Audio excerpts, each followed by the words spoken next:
নমস্কার, নিউজ 18 বাংলায় আপনাদের প্রত্যেককে স্বাগত। আমি বিশ্ব মজুমদার। শুরু করছি সোজা সাপটা মেগা ডিবেট। আমরা এমন একটা সময়ে এই বিতর্ক সভা করছি যখন বাঙালির সেরা উৎসব দুর্গাপূজা শুরু হতে কয়েকদিন মাত্র বাকি। মহিষাসুরমর্দিনীর জন্ম লড়াইয়ের মধ্য দিয়েই। বাঙালির ইতিহাসে নানা লড়াইয়ের সাক্ষী তিনি। এককালে এই দুর্গাপুজোকে সামনে রেখে দেশপ্রেমীদের একখাট্টা করতেন নেতাজি সুভাষচন্দ্র বসু। সিমলা ব্যায়াম সমিতি, বাগবাজার সার্বজনীনের মতো পুজোগুলো স্বদেশীর প্রতীক হয়ে দাঁড়িয়েছিল স্বাধীনতার লড়াইয়ের সময়। তারপর দেশ স্বাধীন হয়েছে, দেশের বাইরের শত্রুর সঙ্গে লড়াইও শেষ হয়েছে, প্রতিযোগিতা শুরু হয়েছে দেশের ভিতরে। সেই লড়াইয়ের আঁচও গিয়ে পড়েছে দুর্গাপুজোর গায়ে। আজ তাই কোনো মণ্ডপের দেওয়ালে পরিযায়ী শ্রমিকের মুখ, আবার কোথাও মণ্ডপ সজ্জায় অপারেশন সিঁদুর। উৎসবের আসরে ভোটের দেয়াল লিখন স্পষ্ট। বাঙালির উৎসব নিঃসন্দেহে বাঙালির আবেগ, কিন্তু উৎসব ছুঁতে পারলেই কি আবেগকে ছোঁয়া যায়? এই প্রশ্নও কিন্তু অত্যন্ত প্রাসঙ্গিক। আজকের সোজাসাপটা মেগা ডিবেটে আমাদের মোশন আবেগের উৎসবে ভোটের আগমনী। আর এ নিয়ে বলার জন্য বিভিন্ন রাজনৈতিক দলের বক্তারা এবং বিশ্লেষকরা আমার সঙ্গে রয়েছেন। আমি প্রথমেই মঞ্চে ডেকে নেব বিজেপির পক্ষে অভ্র সেনকে। দেখুন, আমরা একটা অদ্ভুত সময় বাস করছি। এখন বাঙালির ঘরে ঘরে স্পন্ডেলাইটিস, কারণ তৃণমূল কংগ্রেস কোমর বেঁধে নেমে পড়েছে বাঙালির মাথা উঁচু করবে। এ লড়াই চলছে, অসাধারণ লড়াই। পার্থ চট্টোপাধ্যায় এই লড়াইয়ের একদম প্রথম সারিতে ছিলেন। উনি খেলনা নিয়ে খেলে বাঙালির মাথা উঁচু করেছেন, আমরা দেখেছি। চালচোর বালু চাল চুরি করেছে, আমাদের বাঙালির মাথা উঁচু হয়েছে, সেটা আমরা দেখেছি। আমরা দেখেছি আরেকজন এমএলএ কিছুদিন আগেই পাঁচিল টপকাতে গিয়ে পড়ে গেছে, বাঙালির মাথা উঁচু হয়েছে, আমরা দেখেছি। আমরা দেখেছি রাজ্যের মুখ্যমন্ত্রী ধর্নায় বসে গেছেন যে চোরদেরকে ধরা যাবে না, বাঙালির মাথা উঁচু হয়েছে, খুব ভালো কথা। এরকম মাথা উঁচুর প্রসঙ্গ যদি টানতে থাকি তাহলে একের পর এক এক্সাম্পল দেওয়া যাবে। স্পন্ডেলাইসিসে ঘরে ঘরে মানুষ ভুগছে, কোনো অসুবিধা নেই, এরকম চলবে। এবার আবেগের কথা বলছিলেন বিশ্বদা, ঠিকই তো। বাঙালি আবেগ নিয়ে আমরা বলার কে? আমরা তো চাটনি, আমরা বিজেপি করি, আমরা বাইরের লোক, আমরা বলবো না। তৃণমূল কংগ্রেস হচ্ছে বাঙালি। তৃণমূল কংগ্রেস একা মৌরুসি পাট্টা নিয়ে রেখেছে যে বাংলার কথা বলবে, বাঙালির কথা বলবে। এই ধরুন আমার পরে কখনো বলতে আসবেন পার্থদা, বলতে আসবেন। পার্থদা একজন সম্মানীয় এমপি। আমি দেখছিলাম পিআরএস ইন্ডিয়াতে ডেটা, পার্থদার অ্যাটেন্ডেন্স হচ্ছে পার্লামেন্টে 16%।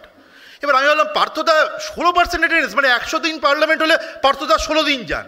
তারপরে আমি বুঝতে পারলাম পার্থদা তো আসল বাঙালি। কারণ কীর্তি আজাদ, ইউসুফ পাঠান, ভাই এদের সঙ্গে আমপাতা জোড়া জোড়া খেলার জন্য কেউ যায় বাঙালি পার্লামেন্টে?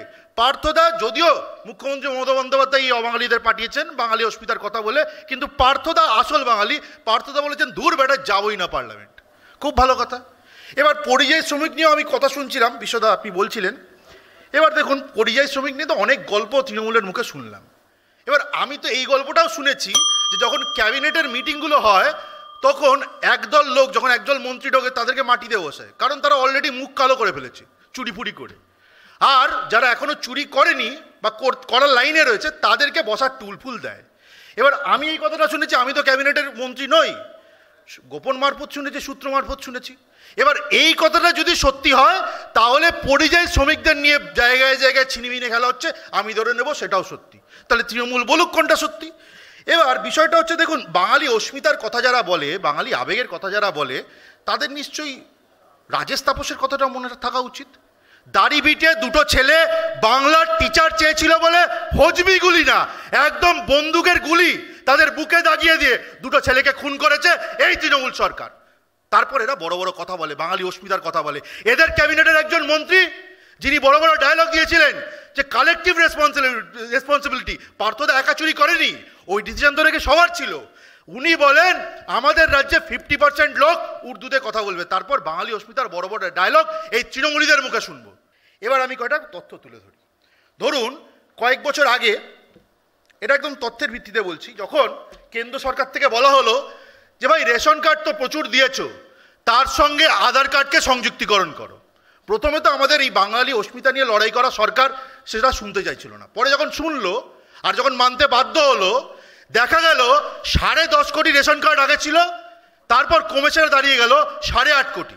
এবার আমার মৌলিক প্রশ্ন হচ্ছে, ওই 2 কোটি রেশন কার্ড কোন বাঙালিদের দিয়েছিলেন বাবা? নাকি এগুলো অনুপ্রবেশকারীদের দেওয়া, নাকি নিজে 5 ব্যাগ চাল ডাল বেশি বাড়িতে তুলছিলেন তৃণমূলের নেতারা, সেই জন্য ওগুলো ফেকভাবে বিলি করেছিলেন? যাই হোক, ছাড়ুন, এটাও ভুলে যেতে হবে। আরেকটা জিনিস বলছি, সেটাও পরে ভুলে যাবেন আপনারা। এটা হচ্ছে এই রাজ্য সরকারের সার্কুলার। রাজ্যের একজন মন্ত্রীও রয়েছেন প্যানেলে, উনিও বলবেন, আমি আশা করবো উনি এর উত্তর দেবেন ওনার বক্তব্যের সময়। এই সার্কুলার থেকে আমি 2টো লাইন পড়ে শোনাচ্ছি, আধার কার্ড নিয়ে এই সার্কুলারটা বলছে, the process of Aadhaar enrolment in West Bengal has been very good. খুব ভালো কথা, দারুণ, খঞ্জনি বাজান, দারুণ কাজ করছেন। তারপরের লাইনটা শুনুন, বলছে, in the age group of 18+, 105% Aadhaar cards have been issued. মানে এটা বুঝুন, 100 জন যদি 18+ এজের লোক থাকে, এই সরকার সার্কুলার দিয়ে নির্লজ্জের মতো করে বলছে 105টা আধার কার্ডেরা ইস্যু করে। আর দুর্গাপুজো শুনুন, টাকা চড়িয়ে প্রিন্টেড লুঙ্গি পাওয়া যায়, টাকা চড়িয়ে হিন্দুদেরকে মুর্শিদাবাদ মালদায় সব জায়গায় মেরে হিন্দুদেরকে আপনারা কিনতে পারবেন না। প্রত্যেকটা হিন্দু, প্রত্যেকটা বাঙালি জানে এই তৃণমূল কি জিনিস। পরের বক্তা স্নেহাশিস চক্রবর্তী, তৃণমূল কংগ্রেসের পক্ষে। আমরা প্রায় দুর্গা পুজোর উৎসবের মধ্যেই প্রায় ঢুকে পড়ছি, এবং দুর্গাপুজো বাঙালির আবেগ, বাঙালির সামাজিক জীবন, আর্থিক জীবনের সাথে অঙ্গাঙ্গিভাবে যুক্ত, বাঙালির কৃষ্টি সংস্কৃতির সাথে যুক্ত এই দুর্গাপুজো। এবং শুধু বাংলা না, বাংলার বাইরেও যারা বাঙালি আছেন দেশ বিদেশে এবং আমাদের পার্শ্ববর্তী যে রাজ্যগুলো আছে, অসম, ত্রিপুরা, বিহার, ঝাড়খণ্ড, যেখানে বাঙালি আছে, সারা বছর কিন্তু এই দুর্গাপুজোর জন্য অপেক্ষা করে থাকে। এবং দুর্গাপুজোর উৎসর যে পৌরাণিক ব্যাখ্যা, আমি তার মধ্যে যেতে চাই না, কিন্তু আপনারা একমত হবেন যে বাঙালির এই শ্রেষ্ঠ উৎসব দুর্গাপুজোকে বাংলার মুখ্যমন্ত্রী মমতা বন্দ্যোপাধ্যায় তিনি যেভাবে এর পাশে দাঁড়িয়েছেন, তাতে আজকে এই দুর্গাপুজো 2021 সালে ইউনেস্কো দ্বারা ইনট্যাঞ্জেবল কালচারাল হেরিটেজ হিসেবে স্বীকৃতি পেয়েছে। শুধু না, এবং যে রেড রোড কার্নিভাল তিনি প্রতি বছর অনুষ্ঠিত করছেন তার নেতৃত্বে, সেখানে দেশ বিদেশের অতিথিরা আসেন এবং আন্তর্জাতিক ক্ষেত্রে সেটা দৃষ্টি আকর্ষণ করেছে। এবং এই দুর্গাপুজোর সাথে যেমন একটা ধর্মীয় ব্যাপার থাকে, তেমনি এর একটা আর্থিক দিকও আছে। প্রায় 1,00,000 কোটি টাকার উপর আর্থিক লেনদেন হয়, এবং সারা বছর ধরে কত মানুষ জীবন জীবিকার জন্য এই দুর্গাপুজোর জন্য অপেক্ষা করে থাকেন। যিনি প্রতিমা তৈরি করেন, যিনি প্রতিমার সাজসজ্জা তৈরি করেন সারা বছর ধরে, যিনি প্যান্ডেল করেন, যিনি আলো দেন, যিনি একটি স্টল দিয়ে ঘুগনি বেচেন কিংবা কোনো খাবার দোকান তৈরি করেন, এমনকি চাঁদমালা তৈরি করে যারা, তারা প্রত্যেকেই কিন্তু এই দুর্গা পুজো থেকে তাদের সারা বছরের যে উপার্জন সেটা কিন্তু অনেকটাই তারা সংগ্রহ করতে পারে। এবং এই দুর্গা পুজোকে যাতে আরও ভালো করে বাঙালি তার উৎসব পালন করতে পারে, 43,000-এর উপর পুজো কমিটিকে রাজ্য সরকার 1,10,000 টাকা করে দিয়েছে, এবং কয়েক বছর ধরেই মাননীয় মুখ্যমন্ত্রী এটা দিচ্ছেন। এটা বিরোধীরা সমালোচনা করছেন তারাই যারা বাংলার এই উৎসব, বাংলার যে কৃষ্টি সংস্কৃতি বোঝেন না বা যারা এর বিরোধিতা করেন। এবং এর ভেতরে যে একটা অর্থনীতি থাকে সেটাও তারা অনুভব করতে চান না। শুধুমাত্র তৃণমূল কংগ্রেসের বিরোধিতা বা সরকারের বিরোধিতা করতে গিয়ে তারা যে আদপে বাংলার বিরোধিতা করে বসেন, সেটাও বিরোধী দল যারা করেন তারা বোঝেন না। তারা কখনো বলেন যে বাংলায় নাকি দুর্গাপুজো করতে দেয়া হয় না, তারা কখনো কখনো দেবী দুর্গার বংশ পরিচয় নিয়ে প্রশ্ন তোলেন, কখনো আবার শুনি দিল্লির মুখ্যমন্ত্রী রেখা গুপ্তা তিনি দুর্গাপুজোর প্যান্ডেলে প্রধানমন্ত্রীর ছবি টানাতেই হবে বাধ্যতামূলক করে দেন। এবং আমি মনে করি না যে এই দুর্গা পুজোর সাথে রাজনীতির কোনো সম্পর্ক আছে। এটা বাঙালির উৎসব, শ্রেষ্ঠ উৎসব, আপামর বাঙালি এই উৎসবে অংশগ্রহণ করেন। যে কোনো রাজ্যেরই একটা নিজস্ব উৎসব থাকে, তো বাংলার শ্রেষ্ঠ উৎসব দুর্গা পুজো, এটা তো বাংলার রয়েছে, এবং সেটা সামনে প্রশ্ন তুলছেন যারা, তারা ঠিক করছেন কিনা ভেবে দেখবেন। এর সাথে ভোটের সম্পর্ক নেই, এর সাথে রাজনীতিরও কোনো সম্পর্ক নেই। আমরা বিশেষ করে আমরা যারা সরকারে আছি, মানুষের ভোট দ্বারা নির্বাচিত হয়ে, তারা আমরা কখনোই এই দুর্গাপুজোর সাথে রাজনীতিকে যুক্ত করতে চাই না। তার কারণ হচ্ছে, একটি সরকারি অর্ডারের মধ্যে দিয়ে 43,000 পূজা কমিটি, সেই পূজা কমিটির মধ্যে সব রাজনৈতিক দলের মানুষই থাকতে পারে। সেই পুজো প্যান্ডেলে যারা আসেন, দলে দলে মানুষ, সব রাজনৈতিক দলের মানুষই থাকতে পারে, আপামর বাংলার মানুষ থাকতে পারে। এর সাথে রাজনীতির কোনো সম্পর্ক নেই। যারা এটার মধ্যে রাজনীতির মালিন্যতা ঢোকানোর চেষ্টা করছেন, তারা কিন্তু বাংলার সংস্কৃতি বিরোধী। এবং দুর্গাপুজোকে যারা ছোট করেন, তারা বাংলাকে ছোট করেন, বাংলার হৃদয়ে রক্তক্ষরণের সূচনা তারাই তৈরি করেন। আমাদের আজকের বিষয় আবেগের উৎসবে ভোটের আগমনী, কারণ আর কয়েক মাস পরেই ভোটের ঢাকে কাঠি পড়ে যাবে। পরের বক্তা কংগ্রেসের পক্ষে সুমন রায়চৌধুরী। যদিও আচার্য প্রফুল্লচন্দ্র রায় আমাদের বাঙালিকে ব্যবসামুখী করে তুলতে চেয়েছিলেন, কিন্তু আমরা সেই পথে হাঁটতে পারিনি। একটাই আমাদের পুঁজি ছিল, শিক্ষা। যাক, আজকের বাংলায় শিক্ষা ধূলিসাৎ হয়ে গেছে, কিন্তু উৎসব আছে। একটু আগে স্নেহাশিসদা বলছিলেন উৎসব নিয়ে রাজনীতি করা ঠিক নয়। সব মানুষ, সব রাজনৈতিক দলের প্রতিনিধি এই উৎসবের মধ্যে অংশগ্রহণ করেন, ভিড়ের মধ্যেও সব রাজনৈতিক দলের মানুষ আসেন, আমি সহমত। কিন্তু রাজনীতি বা রাজনৈতিক ব্যক্তিত্ব কিভাবে 2011 সালের পর থেকে বিভিন্ন পূজার অঙ্গনকে দখলদারি করার চেষ্টা করেছে, তার বহু নিদর্শন এই পশ্চিমবঙ্গের মাটিতেই আছে। যদিও আবারও বলি, আপনাদেরই কথায় আজ উৎসব, যদিও সেটা যার যার, লজ্জা কিন্তু সবার। বাংলা তথা কলকাতা কালচারাল ক্যাপিটাল থেকে আজকে, ক্ষমা করবেন আমার ভাষার জন্যে, চালচোরাল ক্যাপিটালে পরিণত হয়েছে। এই সব কারণেই বিভিন্ন ধরনের উপঢৌকনের রাজনীতি, বিভিন্ন ধরনের এমন মানুষের হস্তক্ষেপ, সে সাংস্কৃতিক অঙ্গন থেকে পূজার পরিচালনা, আজকে সব দিক দিয়ে আমরা কালিমা লিপ্ত হয়েছি। মা আসছেন, মা চলে যাবেন, এই আবহাওয়াতেও সাক্ষী হয়ে রয়ে যাবে আবার পূজার আঙ্গনে সেই উপঢৌকনের রাজনীতি।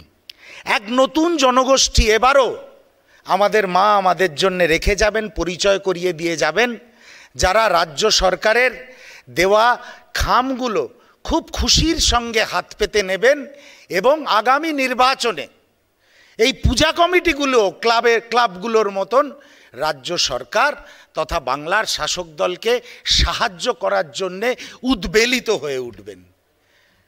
পূজার মধ্যে রাজনীতি নেই, পূজার মধ্যে রাজনীতি থাকবে না, পূজার একটা আলাদা আবেগ।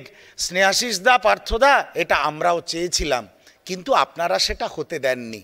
আজকে তৃণমূলের নেতারা বিভিন্ন কোটাতে বাংলার ফিল্ম ইন্ডাস্ট্রি অবধি ম্যানুপুলেট করার চেষ্টা করছে, কন্ট্রোল করার চেষ্টা করছে। পূজার আঙ্গন থেকে টলিউড, কোথায় আপনাদের দাপাদাপি নেই। সব আবেগ, স্বাভাবিক আবেগগুলো আজকে আপনাদের রাজনৈতিক ক্ষমতায়নের মাধ্যমে হারিয়ে যেতে বসেছে। আবার আরেক পক্ষ রয়েছে প্রচণ্ড আত্মবিশ্বাসী, অপারেশন সিঁদুর থেকে পরিযায়ী শ্রমিকদের মুখ চেষ্টা করছেন তারা, কিন্তু তাদের জন্য আমার খারাপ লাগে, খুব দুর্ভাগ্যের। তারা জানেনও না কোথায় রাতের অন্ধকারে তাদের এই ইচ্ছা, তাদের এই আকাঙ্ক্ষা 14 তলায় অধিষ্ঠিত হওয়ার, তাদেরই কোট আনকোট বিশ্বগুরু কোথায় অ্যাডজাস্ট করে ফেলেছেন।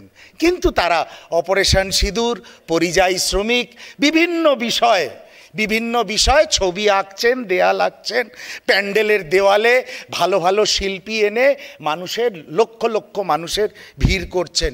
আমি তাদের রাজনৈতিক ইচ্ছা আকাঙ্ক্ষা নিয়ে প্রশ্ন তুলি না, শুধু বলি একবার ভেবে দেখুন সত্যি আপনারা কি চান, সত্যি আপনারা কি পারবেন। আর আরও একটা টপিক রেখেছিলেন বিশ্বদা, যেটা আজকে দেখলাম, অনুপ্রবেশ, এসআইআর, এগুলো তো আছেই, রাজনীতির অঙ্গ হয়ে গেছে। কিন্তু আমার একটাই প্রশ্ন বাংলার শাসক দলকে, এসআইআরের বিরোধিতা আমরা করছি, এসআইআরের বিরোধিতা আপনারা করছেন, তফাৎ আছে। আমরা নির্বাচন কমিশনের প্রক্রিয়াটার বিরোধিতা করছি। আমি চাই না দ্বিজেন মুখোপাধ্যায়, সন্ধ্যা মুখোপাধ্যায় এসে ভোট দিক। আমি চাই না 2006 সালে আমার বাবা গত হয়েছিলেন, সে আজও এসে ভোট দিয়ে যাক। আমি চাই না তার সঙ্গে আমার ভোট কেন্দ্রে দেখা হোক। আমি শান্তিতে তাকে তর্পণ করার সময় স্মরণ করতে চাই। কিন্তু পার্থদা, স্নেহাশিস দা, আপনাদের আমলে আমার বাবাও আমার সঙ্গে দেখা করতে চলে আসেন ভোটের দিন। এইটা বোধহয় না হলেই ভালো হতো। আর ভারতীয় জনতা পার্টিকে একটা কথা বলি, অনুরাগ সিং ঠাকুর যদি কোনো কথা বলেন, তার যদি এভিডেভিট না লাগে, রাহুল গান্ধী বিরোধী দলনেতা যে এই এসআইআর আন্দোলন নিয়ে সারা ভারতবর্ষকে উদ্বেলিত করেছে, সেও এভিডেভিট দেবে না। পরিশেষে একটাই কথা, বীরেন্দ্রনাথ চট্টোপাধ্যায়ের কবিতা মানুষ থেকে একটু আপনাদের বলি, হঠাৎ মনে হলো এইটা একটু পড়া দরকার বা পড়লে আমার ভালো লাগবে। তার ঘর পুড়ে গেছে অকাল অনলে, তার মন ভেসে গেছে প্রলয়ের জলে, তবু সে এখনো মুখ দেখে চমকায়, এখনো সে মাটি পেলে প্রতিমা বানায়। পরের বক্তা রাজনৈতিক বিশ্লেষক সংঘমিত্রা সরকার। এই শারদ উৎসবের প্রধান অবশ্যই দুর্গাপুজো। সেই দুর্গাপুজো শুধুই একটি সম্প্রদায়ভুক্ত অনুষ্ঠান নয়, এই অনুষ্ঠানের সঙ্গে জড়িয়ে রয়েছে আপামর জনসাধারণের বিভিন্ন ধরনের অংশীদারিত্ব। সেই অংশীদারিত্বর মধ্যে কখনো প্রকাশিত হয় সংস্কৃতি, কখনো প্রকাশিত হয় তার আর্থিক অবস্থান, কখনো প্রকাশিত হয় তার সমস্যা। এই সব কিছু নিয়েই রয়েছে আমাদের আবেগ। সেই আবেগ তাড়িত বাঙালিরা অবশ্যই একটু আবেগ তাড়িত, কারণ জোয়ার ভাটার দেশের মানুষ, সেই কারণেই বাঙালিদের জোয়ার ভাটার মতন আবেগটিও থাকে। আমার পূর্ববর্তী বক্তার দুপক্ষের একটা স্পষ্ট অবস্থান দেখতে পেলাম। আমি আমার মতন করে এটাকে বুঝবার চেষ্টা করি। সেই বোঝা কতখানি সঠিক বা সঠিক নয়, সে তো আপনারা ঠিক করবেন। যা যা জিনিস চারদিকে ঘটছে, সেই ঘটনাগুলোই আমাদের আবেগকে প্রভাবিত করে, আর সেই প্রভাব পৌঁছয় বিভিন্ন কারুশিল্পীর মধ্যে দিয়ে, যার প্রকাশ আমরা দেখতে পাই বিভিন্ন মণ্ডপে। এরকমই দুটো বিষয় নিয়ে দেখছিলাম কথা, একটি হলো পরিযায়ী, আর একটা অপারেশন সিঁদুর। পরিযায়ী এই শব্দটা বহুল ব্যবহৃত। পরিযায়ী কারা? পরিযায়ী আমরা বহুদিন ধরে আমরা যারা রয়েছি তার কোনো না কোনোভাবে আমরা সবাই পরিযায়ী ছিলাম। পরিযায়ীদের হাত ধরেই সভ্যতা এগিয়েছে, মানব সভ্যতা একটা সময় থেকে সময়ান্তরে গেছে। তবু হঠাৎ পরিযায়ী একদম রাজনৈতিক আলোচনার কেন্দ্রে চলে এসছে। কেন এসেছে? অবশ্যই তার জন্য রয়েছে আন্তর্জাতিক রাজনীতির নতুন করে ব্যাকরণ লেখবার প্রচেষ্টা। তার জন্যই আজ মাইগ্রেশন একটা অত্যন্ত চর্চিত বিষয়। আর আমাদের অভিজ্ঞতা তো আমাদের দেখতে পাই ওই চোখের সামনে, যখন আমরা সবাই ভয়ের চোটে ঘরে বসেছিলাম, বেশ কিছু মানুষ যাদের পরিযায়ী পরিচিতি, তাদেরকে দেখেছিলাম রেলে কাটা পড়তে। আসলে এই পরিযায়ীরা সেই ইনভিজিবল পপুলেশন, তাদের কর্মক্ষমতায় আমাদের সমৃদ্ধি হয়, যাদের কথা আমরা ঠিক সেভাবে মনে রাখতে পারি না। তাই অনেক পরিকল্পনার ক্ষেত্রেই আমরা মাঝে মাঝে ভুলে যাই, আরে ওই পরিযায়ীরা রয়েছে, ও বাড়ির ছেলেটি না, তার কথা সেভাবে মনে আসে না, কারণ তাকে তো দেখাই যায় না। দ্বিতীয় বিষয়ে আসি। এই পরিযায়ী নিয়ে একটা আন্তর্জাতিক সংগঠন রয়েছে, ইউনাইটেড নেশনস করতে বাধ্য হয়েছে, কারণ পরিযায়ী শুধু আমাদের সমস্যা নয়, সারা বিশ্বের সমস্যা, বিশ্বের রাজনীতির কেন্দ্রে বারংবার উঠে আসছে। সেই ট্রাম্পবাবু থেকে শুরু করে আমাদের নিজেদের সরকাররাও এই পরিযায়ী নিয়ে বিভিন্নভাবে বিভিন্ন চারণ করছে। তার প্রকাশ অবশ্যই থাকবে আমাদের প্যান্ডেলে, কারণ এ তো আমাদের অংশ। দ্বিতীয়, অপারেশন সিঁদুর।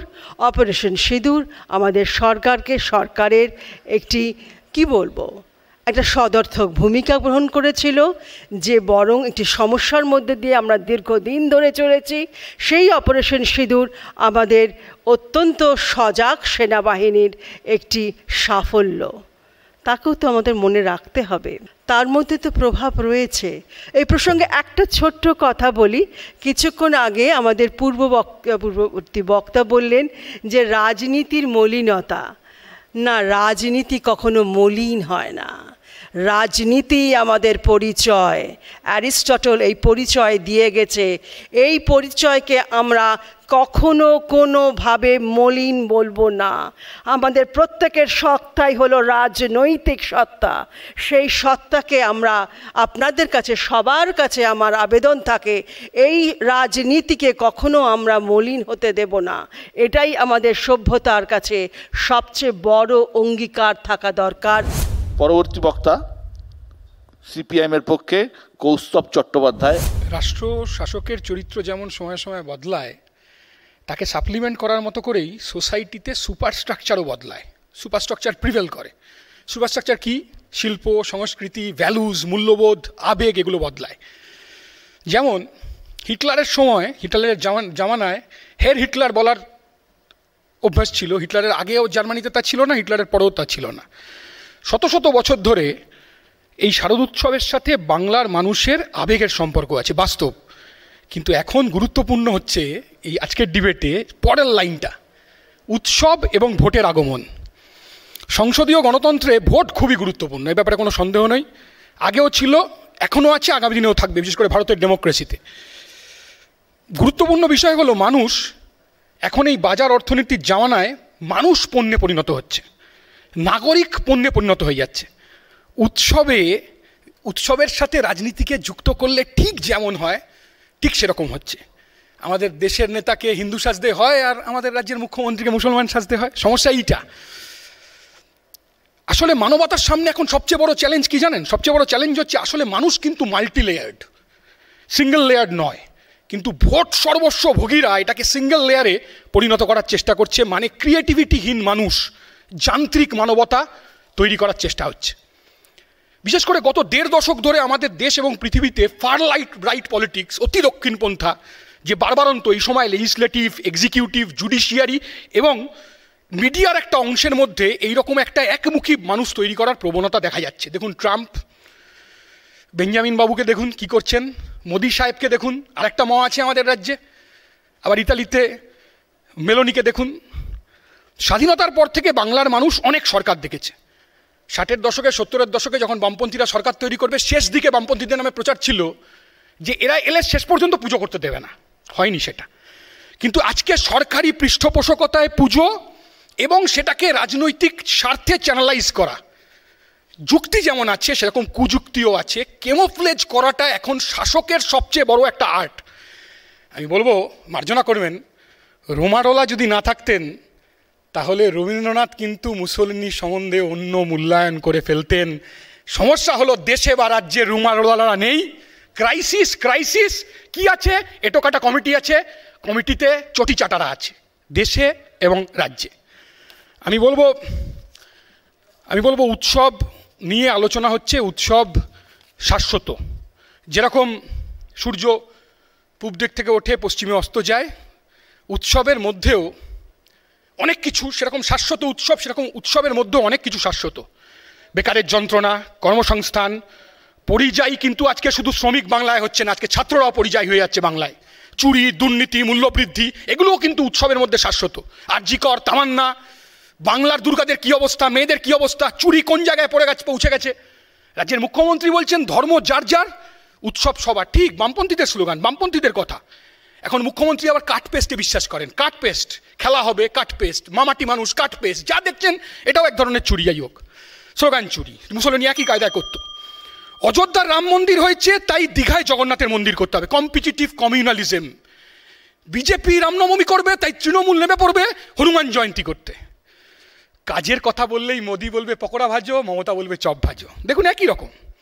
ধরুন রেখা গুপ্তা বলেছেন যে, ঠিকই তো বললেন স্নেহাশিস দা, রেখা গুপ্তা বলেছেন দিল্লিতে মোদির ছবি লাগাতে হবে। ঠিক দেখুন কলকাতায় দেখুন পুজোতে টাকা দেওয়া হচ্ছে, টাকা দেওয়ার একটা শর্ত হচ্ছে একটা ব্যানার, মমতার ছবি। ছেড়ে দিন কলকাতায় ডেঙ্গুর যে তৃণমূল কংগ্রেসের সরকারি প্রচার, আপনি ডেঙ্গুর মশার ছবি দেখবেন, একই রকম মমতার ছবি দেখবেন, মশা না মমতা আপনি গুলিয়ে ফেলবেন।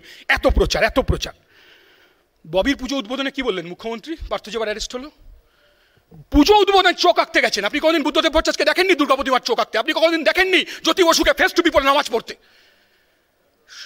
রাজনীতি, লোকেরা রাজনীতি করবে, সাথে ধর্মকে মিলিয়ে দেওয়ার চেষ্টা হচ্ছে। ববির পুজোতে গিয়ে রাজ্যের মুখ্যমন্ত্রী বললেন চাকরি চোরির কথা, বলতে পারেন না। চাকরি চোরদের নিজের দলের না, চাকরি চোরদের আড়াল করলেন। আমি শেষ করবো যে কথা বলে। আমার বিপক্ষের বক্তারা তো বলবেন যে সিপিআইএম স্টল করে, উৎসবকে ব্যবহার করে। না, প্রশ্নটা সেটা না। আচ্ছা, সিপিআইএম যদি বুক স্টল করা বন্ধ করে দেয়, ধরুন তাহলে কি হবে? গ্রামে নতুন নাটক লেখা বন্ধ হয়ে যাবে, মফস্বলে নতুন লাইব্রেরিতে বই আসা বন্ধ হয়ে যাবে, লিটল ম্যাগ পুজোর সময় কবিতা লেখা হয়, গান লেখা হয়, সিডি বিক্রি হয়, অডিও বিক্রি হয়, বন্ধ হয়ে যাবে? বন্ধ হবে না। শারদ সংখ্যা, ব্যাপক শারদ সংখ্যার জন্য আমরা বসে থাকি, সারা বছর অপেক্ষা করি, বন্ধ হয়ে যাবে? বন্ধ হবে না। সিপিআইএম আসলে এই নতুন রচনা সমূহের বিপণন কেন্দ্র তৈরি করে বুক স্টলগুলোতে। ঠিক এখানেই উৎসব ভোট বিপণনকারীদের সঙ্গে সিপিআইএমের বিপণনের পার্থক্য। আসলে দুর্গাপুজো এমন একটা উৎসব, যে উৎসবে লক্ষ লক্ষ মানুষ, কোটি কোটি মানুষ ইনভলভ থাকেন, আসেন, এবং দুর্গাপুজোর যে মণ্ডপ, সেখানে জনসংযোগেরও একটা বড় ব্যাপার। সুতরাং জনসংযোগ রাজনৈতিক নেতারা করেন, দুর্গাপুজো সে স্টলই হোক, সে মণ্ডপই হোক, সব জায়গাতেই। সুতরাং এই জায়গাকে কেউ ছেড়ে দিতে রাজি হন না বা ছাড়েনও না, এটাই বাস্তব। পরের বক্তা রাজনৈতিক বিশ্লেষক সুমন ভট্টাচার্য। দুর্গার মধ্যে আমরা মা, মাতৃভূমি এবং বিশ্ব মাতাকে দেখতে পাই। 26শে ডিসেম্বর 1925 সালে মালনালয় জেল থেকে চিঠিটা লিখেছিলেন সুভাষচন্দ্র বোস, যার কথা বিশ্ব শুরুতে উল্লেখ করল। ফলে পুজোর সঙ্গে রাজনীতি থাকবে, পুজোর সঙ্গে আবেগ থাকবে, এর কোনোটাই নতুন না।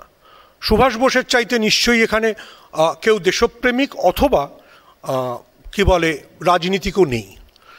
সুভাষ বোস বাগবাজার সার্বজনীনের পুজোর সভাপতি ছিলেন, এবং সেটাও হয়েছিলেন স্বদেশী বা অনুশীলন সমিতির অনুরোধে।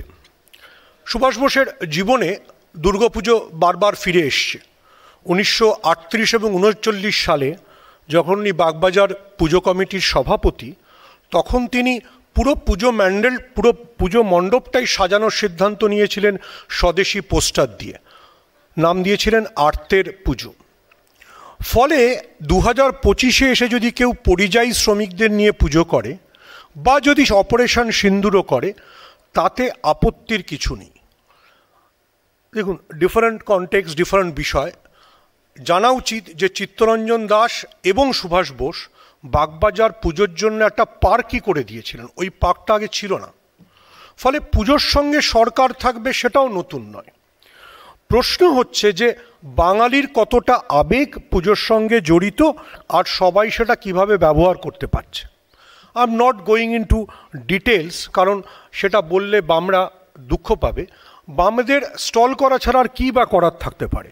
মানে স্টলের বাইরে তো বামেদের কাছে আর কিছু নেই, ভেতরেও কিছু নেই, রাস্তাতেও কিছু নেই, ঠিক আছে। যেটা মূল প্রশ্নটায় ফেরা যাক, যে পুজোকে আপনি জাতীয়তাবোধ বা রাজনীতির থেকে আলাদা করবেন কি করে? দেশ মানে আমাদের স্বাধীনতা আন্দোলন, পশ্চিমবঙ্গের স্বাধীনতা আন্দোলনের সঙ্গে ওতপ্রোতভাবে জড়িয়ে আছে দুর্গাপুজো। 1919 সাল অবধি পুজোটা ছিল বেসিক্যালি বড়লোকদের জায়গা। সেটাকে যে সার্বজনীন শব্দটা ব্যবহার করলেন সুভাষচন্দ্র বোস। রবীন্দ্রনাথ তাকে চিঠি লিখে বললেন যে পুজোটাকে তুমি শুধু কোনো ধর্মের উৎসবে পরিণত করো না, এবং করেন উনি। বাগবাজার পুজোর সঙ্গে মুসলিম কোচোয়ানদের এবং সমাজের দলিতদের যে যোগাযোগ ছিল সেটা রবীন্দ্রনাথকে চিঠি লিখে সুভাষ বোস মনে করিয়ে দিলেন।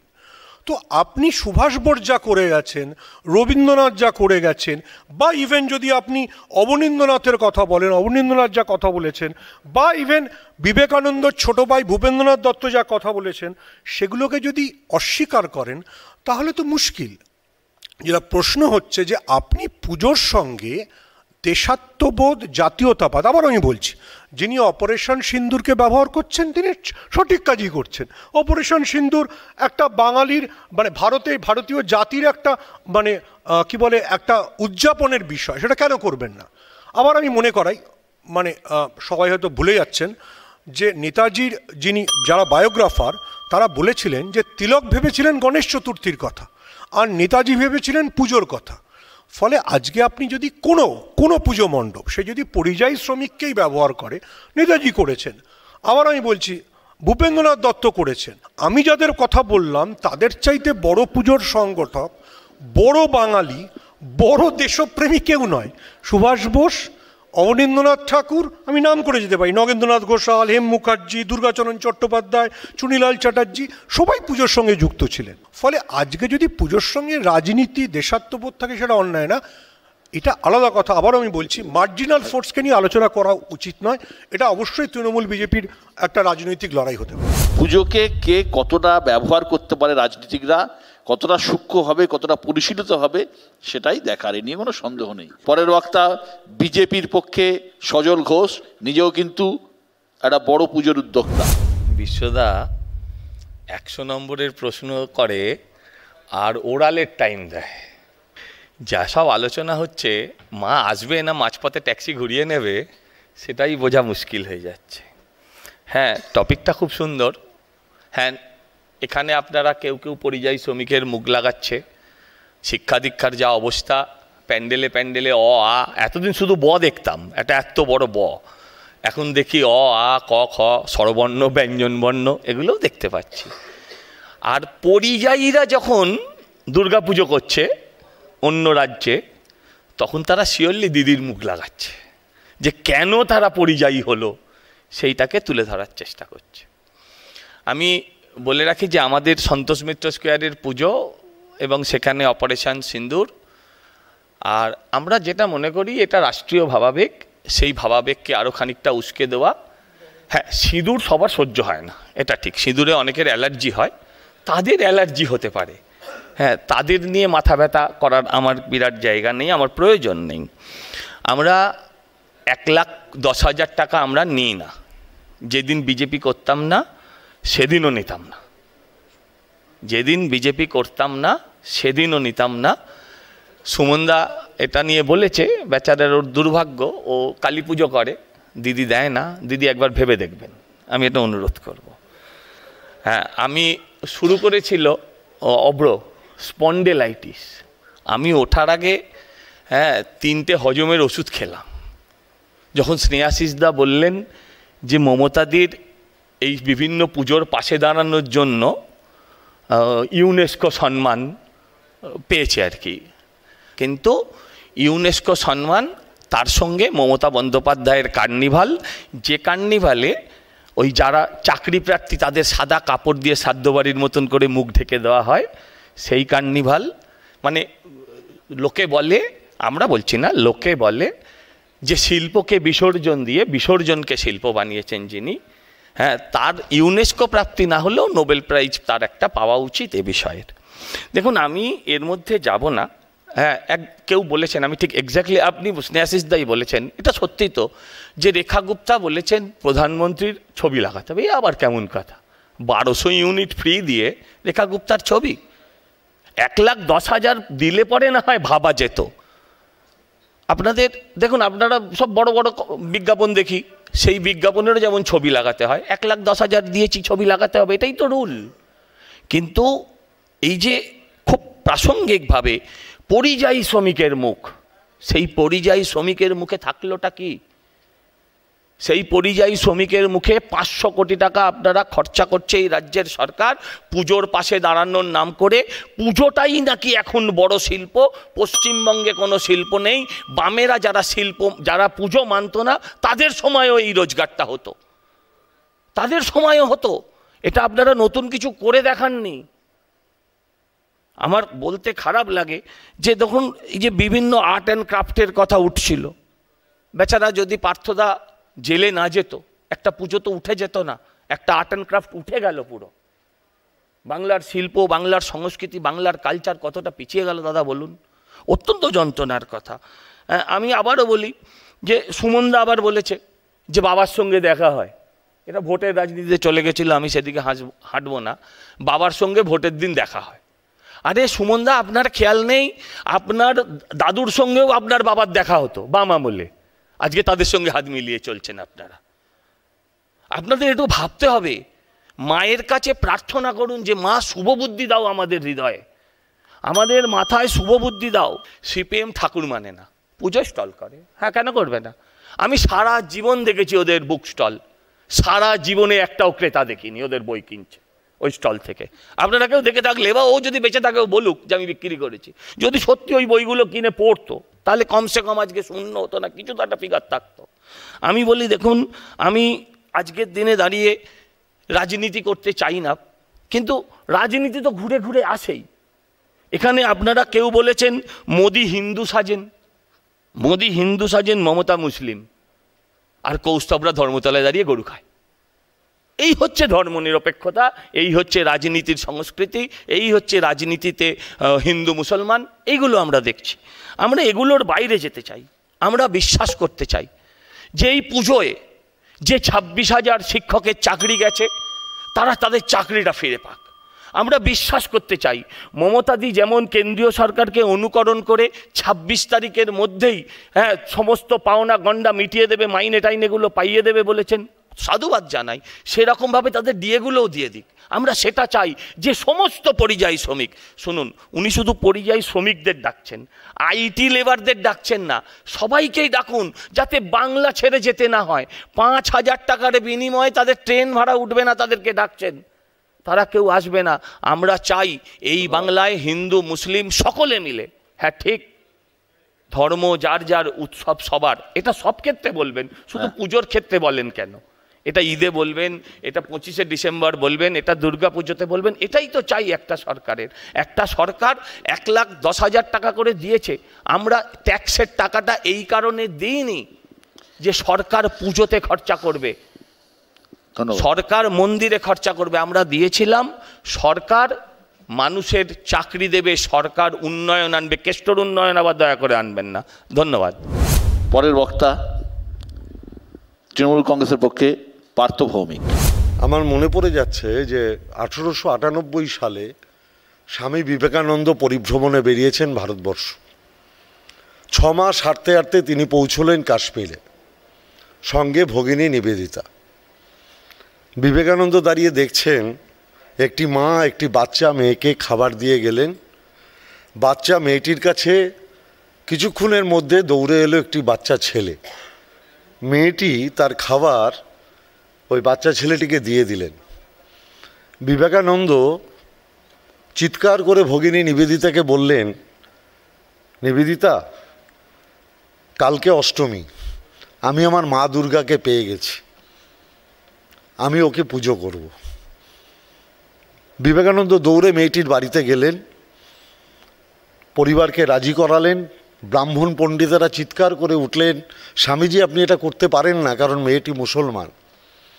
বিবেকানন্দ বললেন, ওর মধ্যে আমি মাকে দেখেছি, আমি ওরই পুজো করব। পুজো করলেন যাকে, সেই মেয়েটি একটি মুসলমান পরিবারের মেয়ে। পুজোর উপকরণ যিনি সাজালেন তিনি খ্রিস্টান, ভগিনী নিবেদিতা। সেখান থেকে কুমারী পুজোর সূত্রপাত, এবং বেলুর মঠে এখনও রোজ অষ্টমীর দিন কুমারী পুজো হয়। বাংলা বাঙালি আমরা যে হিন্দু ধর্মে বিশ্বাস করি সেটা মূলত রামকৃষ্ণদেব বিবেকানন্দের হিন্দু ধর্ম, এবং তাকে পাথেয় করেই আমাদের পথ চলা। আমি জানি না পুজোর মণ্ডপে যখন আমরা সবাই মিলে আড্ডা মারি তখন আমরা কেউ জিজ্ঞেস করি না কে সিপিএম, কে বিজেপি, কে তৃণমূল। পাড়ার আড্ডাটা কিন্তু চলে, হয়তো রাজনৈতিক বিতর্কও চলে। এই যে বলছে পুজো দখল করে নেওয়া, পুজো কেউ কোনো দিন দখল করতে পারে না। পাড়ার মানুষ যাকে দায়িত্ব দেয় সেই পুজোর দায়িত্ব পায়। তাহলে আজকে সন্তোষ মিত্র স্কোয়ারের পুজো সজলের হাত থেকে কেউ কেড়ে নিয়েছে? ওটা তো প্রদীপদার আমল থেকে চলছে। অর্থাৎ পুজো কোনো দিন দখল হয় না। যারা যে পাড়ায় সক্রিয় ভূমিকা পালন করে তারা সেই পাড়ার পুজোর দায়িত্ব পায়। আমি যখন আমার পাড়ার পুজোর দায়িত্ব নিয়েছিলাম তখন সিপিএম ক্ষমতায়। তাহলে আমি কি আমার ক্ষমতার জোরে আমার পাড়ার পুজোর দখল নিয়েছিলাম? আমি শুধু একটা পরিসংখ্যান বলবো, 1,10,000 টাকা অনুদানটাকে যদি আপনারা বিচার্য বিষয় করেন তাহলে দয়া করে অনুরোধ করব, 2011 সালের আগে বাংলার বুকে কটা দুর্গাপুজো হতো, আজকে 2025 সালে বাংলার বুকে কটা দুর্গাপুজো হচ্ছে। দুর্গাপুজোর সংখ্যা প্রায় 14,000 থেকে 15,000 বেড়ে গেছে এই অনুদানটা পাওয়ার পরে। আমার বক্তব্য হচ্ছে, আমার বন্ধু মন্ত্রী স্নেহাশিস যেটা বলছিল যে এতে অর্থনৈতিক একটা উন্নতি হয়েছে, এটা তো স্বাভাবিক। একটা দুর্গাপুজো যখন আমি দায়িত্ব নিয়ে বলতে পারি, এই 12-14 হাজার দুর্গাপুজো হতোই না যদি মমতা ব্যানার্জির এই 1,10,000 টাকা না পেত। অর্থাৎ প্রকারান্তরে বাঙালি, বাংলার মানুষ যাতে তাদের হিন্দু ধর্ম ঠিকমতো পালন করতে পারেন তার ব্যাপারে যিনি সক্রিয় ভূমিকা পালন করছেন তার নাম মমতা বন্দ্যোপাধ্যায়। এবার সেই প্যান্ডেলে কে কোন মুখ আঁকবেন, কে কোন থিম করবেন, সেটা সেই যারা পুজো কমিটি তাদের বিচার্য বিষয়। এবার যদি আপনি রাজনীতিগতভাবে বলতে বলেন যে হ্যাঁ পরিযায়ী শ্রমিকের মুখ যারা আঁকছে তারা বলছে যে 2,476 জন পরিযায়ী শ্রমিক এই সময়ের মধ্যে শুধু বাঙালি হওয়ার কারণে বাইরের বিজেপি শাসিত রাজ্য থেকে বিতাড়িত হয়েছে। হরিয়ানা থেকে 793 জন বিতাড়িত হয়েছে, মহারাষ্ট্র থেকে 168 জন বিতাড়িত হয়েছে, উড়িষ্যা থেকে 361 জন বিতাড়িত হয়েছে, দিল্লি থেকে 108 জন বিতাড়িত হয়েছে। আচ্ছা, শুধু বাংলার মানুষ পরিযায়ী শ্রমিক হিসাবে বাইরের রাজ্যে যায়? বাইরের রাজ্যের পরিযায়ী শ্রমিক বাংলায় নেই? প্রায় 1.5 কোটি পরিযায়ী শ্রমিক যারা বিভিন্ন রাজ্য থেকে বাংলার বুকে কাজ করেন।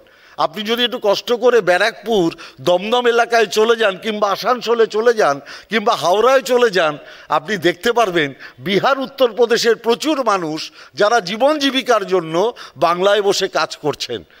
তাহলে আপনি কি বলবেন? যোগী রাজ্য তাহলে কোন অবস্থায় আছে? বিহারের আপনাদের সমর্থিত রাজ্য কোন অবস্থায় আছে? তাদের ক্ষেত্রে আপনাদের ভূমিকা কি?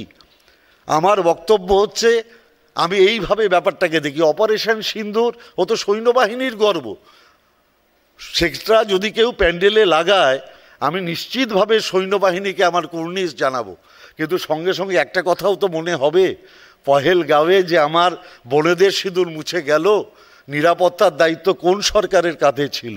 কারা ব্যর্থ হলো? কিভাবে জঙ্গিরা ঢুকে পড়লো? কিভাবে শরণার্থীদের নিরাপত্তা আমরা দিতে পারলাম না? কেন পাকিস্তানের বিরুদ্ধে অন্যান্য রাষ্ট্র সোচ্চার হলো না? কেন পাকিস্তানের বিরুদ্ধে অন্যান্য রাষ্ট্রকে আমরা আমাদের সমর্থনে আনতে পারলাম না? কেন পাকিস্তানের বিরুদ্ধে যুদ্ধবিরতি ডোনাল্ড ট্রাম্প আগে ঘোষণা করে দিল, তারপরে আমাদের প্রধানমন্ত্রী কেন সেই সময় দাঁড়িয়ে তার প্রতিবাদ করলেন না? কথাগুলো তো বাংলার মানুষ সেই প্যান্ডেলের সামনে দাঁড়িয়ে নিজের মনকে জিজ্ঞাসা করবেন। আমার বক্তব্য আছে, আমরা যেভাবে বাংলায় বাঙালিদের যে আবেগ দুর্গাপুজোকে কেন্দ্র করে, এই যে 7 দিন ধরে হই হট্টগোল আনন্দ আড্ডা, এর মধ্যেও কিন্তু আমরা আমাদের পারস্পরিক মত বিনিময় করি। আমি যদি বুঝতাম প্রত্যেক দুর্গাপুজোয় বিভিন্ন রাজ্য থেকে বিজেপির নেতারা বাংলায় আসতো, তাহলে বুঝতাম দুর্গা ঠাকুরের উপর ওদের কোনো সম্মান আছে, ওদের কোনো ভক্তি আছে। তারাই তো বলেছেন রামচন্দ্রের পরিবারের পরিচয় আছে, দুর্গার পরিবারের কোনো পরিচয় নেই। বিবেকানন্দ নিজে বলেছিলেন গীতা পাঠের থেকে ফুটবল খেলা ভালো। আমি দেখলাম মাননীয় মন্ত্রী কেন্দ্রীয় সরকারের, তিনি বলছেন এটা সিপিএম এর কথা, বিবেকানন্দ সিপিএম হয়ে গেছে। যাদের বাংলার কৃষ্টি সংস্কৃতি সম্পর্কে এই ধারণা, যারা বিদ্যাসাগরের মূর্তি ভেঙে দেয়, তারা বাঙালির ভাবাবেগ কি বুঝবে? বাঙালি বোঝে ভোটের সময় এদের আগমন, ভোট মিটে গেলে এদের আর পাওয়া যাবে না। আমি শেষ করব একটা কথা বলে, ওদের ছেলেরা নাগপুর থেকে দাঙ্গা বিদ্যা শেখে, আমার শিক্ষা কবি নজরুল শ্যামা সঙ্গীত লেখে। ভেবেছটা কি এটা গুজরাট? গরুতেই হবে হল্লা, এখানে দেবীর বোধনের সুর বাজান যে বিসমিল্লাহ। ইন্টেন্সিভ রিভিশন দুটো একেবারে আলাদা বিষয় হলেও উদ্দেশ্য কিছুটা এক বলেই অনেকে মনে করছেন। ডেমোগ্রাফি মিশনের টার্গেট ভারতের জনসংখ্যা থেকে অনুপ্রবেশকারীদের চিহ্নিত করে বের করে দেওয়া, আর এসআইআরের লক্ষ্য ভোটার তালিকা থেকে ভুয়ো ভোটারদের চিহ্নিত করে বের করে দেওয়া। এই ডেমোগ্রাফিক মিশন নিয়ে চর্চা শুরু হয়েছিল 15ই আগস্ট থেকে, যেদিনকে লালকেল্লা থেকে দেওয়া ভাষণে প্রধানমন্ত্রী নরেন্দ্র মোদী ঘোষণা করেছিলেন কি এই মিশন, কবে থেকে শুরু হবে। অন্যদিকে এসআইআর দৌড়চ্ছে ফুল স্পিডে, বিহারে চলছে, দিল্লিতে প্রস্তুতি, বাংলাতেও নাকি পুজোর পরে হওয়ার কথা। নির্বাচন কমিশন জানিয়েছে কর্ণাটকেও খুব তাড়াতাড়ি এসআইআর হবে। এখন এই দুটি বিষয়ের মধ্যে যোগসূত্র খুঁজে পাচ্ছেন বিরোধীদের অনেকে। তাদের বক্তব্য এসআইআরের আড়ালেই ডেমোগ্রাফি মিশন চালাচ্ছে কেন্দ্র, যার আসল টার্গেট সংখ্যালঘুরা অর্থাৎ মুসলমানরা, যা পশ্চিমবঙ্গের ভোটের নিরিখে অত্যন্ত গুরুত্বপূর্ণ। আমি অভ্রকে শুরু করব। বিরোধীরা অভিযোগ করছে এসআইআরের আসল টার্গেট মুসলিমরা, যেটা তৃণমূল কংগ্রেসের ভোট ব্যাংক। বিশ্বদা, সব জায়গায় যদি মোদী সরকারের ভূত দেখে তৃণমূল কংগ্রেস এবং বাকি বিরোধীরা, তাহলে তো খুব মুশকিল। আমাদের দেশে স্বাধীনতার পর থেকে এর আগে 13 বার আরও এসআইআর কিন্তু হয়েছে। কোনোবার এই ধরনের আবহ তৈরি করা হয়নি বা এই ধরনের অভিযোগ আসেনি। আমাদের রাজ্যে যখন লাস্টবার এসআইআর হয়, এখানে কিন্তু 28 লক্ষ ভোটারের নাম বাদ গেছিল। একদম মৃত বলুন, মাইগ্রেটেড বলুন বা ফেক বলুন, বাদ গেছিল। তখনও কেউ কিছু বলেনি। এবার এত লাফাচাপি কেন, আমি তো বুঝতে পারছি না। বিহারে যাদের নাম বাদ গেছে, মৃত ভোটার, মাইগ্রেটেড ভোটার এবং আনট্রেসেবল ফেক ভোটার, এরকম যদি ভোটার থাকে তাদের নাম কি রেখে দিতে হবে? রেখে দিয়ে ফুলচন্দন দিয়ে পুজো করব? এবার আমি বলি, দেখুন, কংগ্রেসের যে যারা বিএলএ আছে, একটাও তো অভিযোগ জমা দেয়নি, সে ছেড়ে দিন, বড় বড় ডায়লগ দেওয়ার বেলায় তারা আছে। আর আমি একদম তথ্য তুলে ধরছি, ইলেকশন কমিশন অফ ইন্ডিয়ার প্রেস নোট কয়েকদিন আগে বেরিয়েছে। কমিউনিস্টরা যে বড় বড় কথা বলছে, communist party of India Marxist Leninist liberation, তারা কিছু অভিযোগ জমা দিয়েছে, স্বীকার যাচ্ছি। কটা বলুন তো? 103টে। কি রিলেটেড অভিযোগ বলুন তো? বলছে আচ্ছা তোমরা বেশ কিছু লাখ নাম বাদ দিয়েছো, এই 103 জনের নামও বাদ দাও। এর মানে হচ্ছে এরা ইলেকশন কমিশনে গিয়ে অ্যাজ পার প্রসেস তারা কিন্তু প্রসেসের সঙ্গে কমপ্লাই করছে, বা আরও বলছে বাদ দাও, আর বাইরে মিডিয়াতে বলার সময় নাটকবাজি করছে। আর তৃণমূলের কথা তো ছেড়েই দিন, এরা তো পরিষ্কার অনুপ্রবেশকারীর খালাতে পরিণত হয়ে গেছে। নয়তো এই ধরনের যুক্তি হতে কি করে পারে যে অনুপ্রবেশকারী, যে রোহিঙ্গা, সেও নাকি বাঙালি? 2002 সালে পশ্চিমবঙ্গে লাস্ট এসআইআর হয়েছিল, এবং 2002-এর এসআইআরটা কমপ্লিট করতে করতে মানে 2004 চলে এসেছিল, কারণ 4-এই প্রথম ভোট হয়েছিল এসআইআরের পরে। সুতরাং এই 2-3 মাসের মধ্যে এসআইআর করা কতটা সম্ভব, এই নিয়েই প্রশ্নটা উঠছে। স্নেহাশিসদা, দেখুন, আমরা সবাই একটি নির্ভুল নির্বাচক তালিকা তৈরি হোক, এটা আমরা সবাই চাই, এবং ভোটার তালিকার মধ্যে মৃত ভোটার থাকবে না, যারা একটা জায়গা থেকে অন্য জায়গায় স্থায়ীভাবে স্থানান্তরিত হচ্ছে তাদের নাম থাকবে না। এগুলো বাদ দিয়ে নির্ভুল নির্বাচক তালিকা প্রতি বছরই এটা চলতে থাকে, এবং এই কাজটা স্বাভাবিক। কিন্তু এসআইআর মানে হচ্ছে নিবিড়ভাবে এটা একটা ভোটার তালিকা তৈরি করার প্রক্রিয়া। 2002 সালে যেটা হয়েছিল, 2000 সাল থেকে তার প্রস্তুতি ছিল, এবং সেটা কমপ্লিট হতে আরও 2 বছর লেগে গিয়েছিল। আমাদের আপত্তিটা ওখানেই যে এই তাড়াহুড়ো করে, সামনে আমাদের রাজ্যে তো 26-এ ভোট আছে, তাড়াহুড়ো করে এই বিষয়টা করা ঠিক হচ্ছে না, এটা অবাস্তব। এটা হচ্ছে আমাদের 1 নম্বর পয়েন্ট। 2 নম্বর পয়েন্ট ছিল আমাদের, যে যদিও সুপ্রিম কোর্ট পরবর্তীকালে আধার যোগ করলো, যে জন্ম সার্টিফিকেট চাই, এটা অবাস্তব ছিল, আমাদের কাছে মনে হয়েছিল অবাস্তব এই কারণে যে বার্থ সার্টিফিকেট আগে ছিল না, বাড়িতে জন্মাতো বহু মানুষ, এবং 2000 সালে বামফ্রন্ট নোটিফিকেশন করেছিল বার্থ সার্টিফিকেটের, তার আগে তো সব বার্থ সার্টিফিকেট ব্যাপারটাই ছিল না। এবং আমরা 2010-11-তে যখন এলাম, তো আপনারা ভয় পাচ্ছেন এসআইআর নিয়ে? না, ইনস্টিটিউশনাল ডেলিভারি ছিল 67%, অর্থাৎ তার আগে বহু মানুষ বাড়িতে জন্মাতো, বার্থ সার্টিফিকেট পাবে কোথায়? এটা করতে গেলে যেটা হবে, লক্ষ লক্ষ প্রকৃত ভোটারের নাম বাদ হয়ে যাবে, আমাদের আপত্তি এখানে ছিল। তারপর আমরা একটা কথা বলি, আমি একটা প্রশ্নই করছি। বিহারে যেটা হয়েছে 11টা ডকুমেন্টের লিস্ট ছিল, আপনারা খালি বার্থ সার্টিফিকেট বলছেন কেন বলুন তো? বাকি ডকুমেন্টগুলোর লিস্টটা দেখতে পাননি? শুনুন, বার্থ সার্টিফিকেট ছাড়া আরো পাসপোর্ট ইত্যাদি ইত্যাদি চাই ছিল। এক্স্যাক্টলি, তাহলে আধারকে বাদ দেওয়া হয়েছিল, ঠিক আছে। এবার আমি আমি এটা শেষ করিনি, আমি এখন বিহারে কি হলো? বিহারে মার্চ মাসে নির্বাচন কমিশন বলল যে ভোটার তালিকার মধ্যে যত ভুয়ো ভোটার আছে আমরা বাদ দেব। জুলাই মাসে তারা বললো আমরা 7 লক্ষ ভোটারের নাম বাদ দিয়ে দিয়েছি। আর 7 থেকে 10 দিন আগে যে খসড়া তালিকা মামলা হয়েছিল, তো যে সুপ্রিম কোর্টে মামলা হয়েছিল, তো আপনি কি সুপ্রিম কোর্ট কিন্তু এটাও বলেছে আধারকে মান্যতা দিয়েছে। বিশ্বদা, সুপ্রিম কোর্ট বলেছে আধার কার্ড দিতে পারেন, কিন্তু আধার কার্ড যেহেতু জালি হয় ওইটা কিন্তু ভেরিফাই করতে পারে সুপ্রিম কোর্ট। এটাও বলেছে যদি দেখা যায় যদি প্রসেসে গন্ডগোল আছে পুরো প্রক্রিয়া বাতিল করে দিতে পারে। বিহারের ভোটার তালিকায়, খসড়া তালিকায় 1,87,000 নাম রয়েছে, যাদের একাধিক জায়গায় নাম আছে, কি করে রইল? নির্বাচন কমিশন তাহলে করছে নাকি?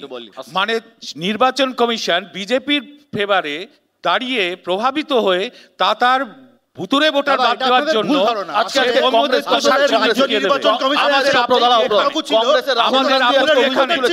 সেই জন্য আমার বক্তব্য হচ্ছে এই বক্তব্যগুলো সুপ্রিম কোর্টে বলার সময় কোথায় ছিলেন আপনারা? সুমন রায়চৌধুরী, আজকেই মাননীয় বিরোধী দলনেতা লোকসভার যে সাংবাদিক সম্মেলনটা করেছেন, সেখানে উনি একটা অভিযোগ তুলেছেন যে কি কি প্রক্রিয়ায় টার্গেটেড ভোটার ডিলিটেড হচ্ছে। এক হচ্ছে automatic filing of online EC forms, সেগুলো সব জানি আমরা। না জানেন না? অবশ্যই জানি।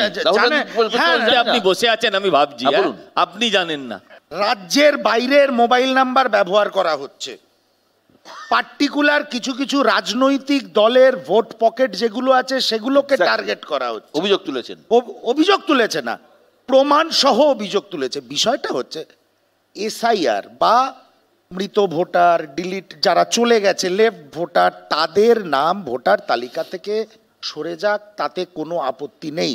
আমি তো আমার একটু আগে বক্তব্যেও বললাম যে যারা ভোটার নয়, যারা জীবিত নয়, যারা ওই জায়গায় থাকেন না, তাদের নাম সেই জায়গার ভোটার লিস্ট থেকে ডিলিটেড হবে, তাতে কোনো অসুবিধা নেই।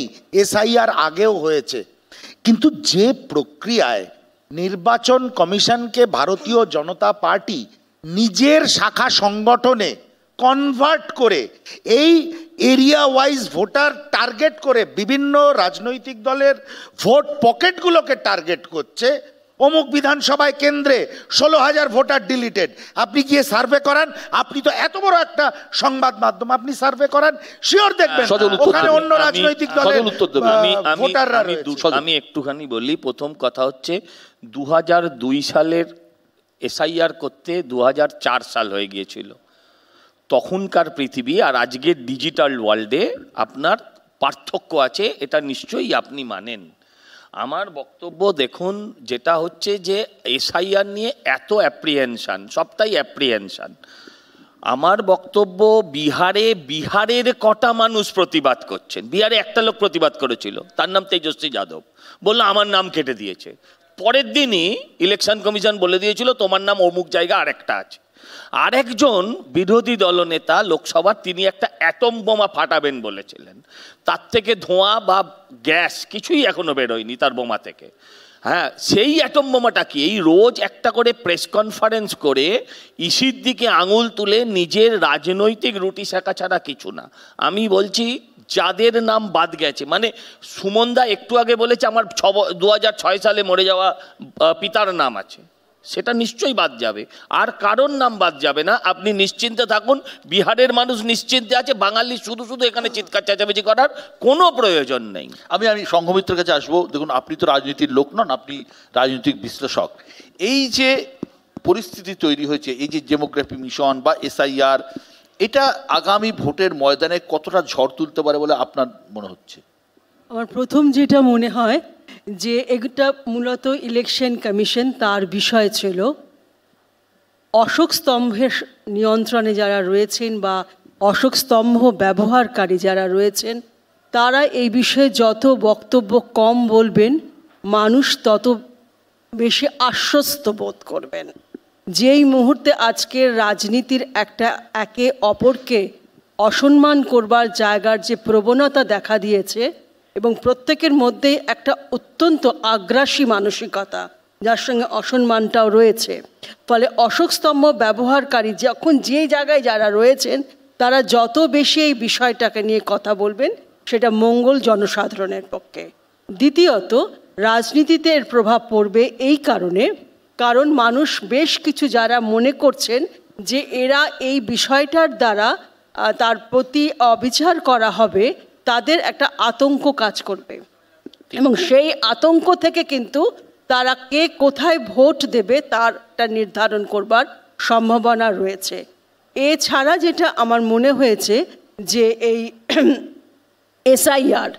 এসআইআর এইমাত্র অনেকেই বললেন যে এটা কিন্তু আগেও হয়েছে, কিন্তু এই যে ভীষণভাবে একে প্রচারের মাধ্যমে নিয়ে আসা হলো, সবার মনে হচ্ছে কি না কি হলো, এবং এই বিষয়টা কিন্তু সেনাবাহিনীর অনেক কার্যকলাপের ক্ষেত্রেও আমরা দেখতে পাই যে আগেও অনেক বড় বড় ঘটনা ঘটেছে। যেমন ভুটানে একসময় জঙ্গি দমনের ক্ষেত্রে ভারত সরকার তার সেনাবাহিনী প্রেরণ করেছিল এবং অত্যন্ত জরুরি কিছু কাজ হয়েছিল, কিন্তু তাকে এভাবে যদি প্রচার করা হয় তখন মনে হয় এটা থেকে কিছু কি মাইলেজ নেওয়া হচ্ছে, ফলে এই ধরনের বিভ্রান্তি কিন্তু সাধারণ মানুষের সামনে এসে দাঁড়াচ্ছে, যার ফলাফল ভোটে তো পড়বে। আমি কৌস্তবের কাছে আসছি। কৌস্তব, এসআইআর তো হবে, আমরা তো বুঝে গেলাম এসআইআর নিয়ে, এসআইআর হচ্ছেও, বিহারে হয়েছে, বাংলাতেও হবে। বিহারে বামেরা এসআইআর বয়কটের পথে হাঁটেনি, বরং সাধারণ মানুষকে ভোটার তালিকায় নাম তুলতে সাহায্য করেছে।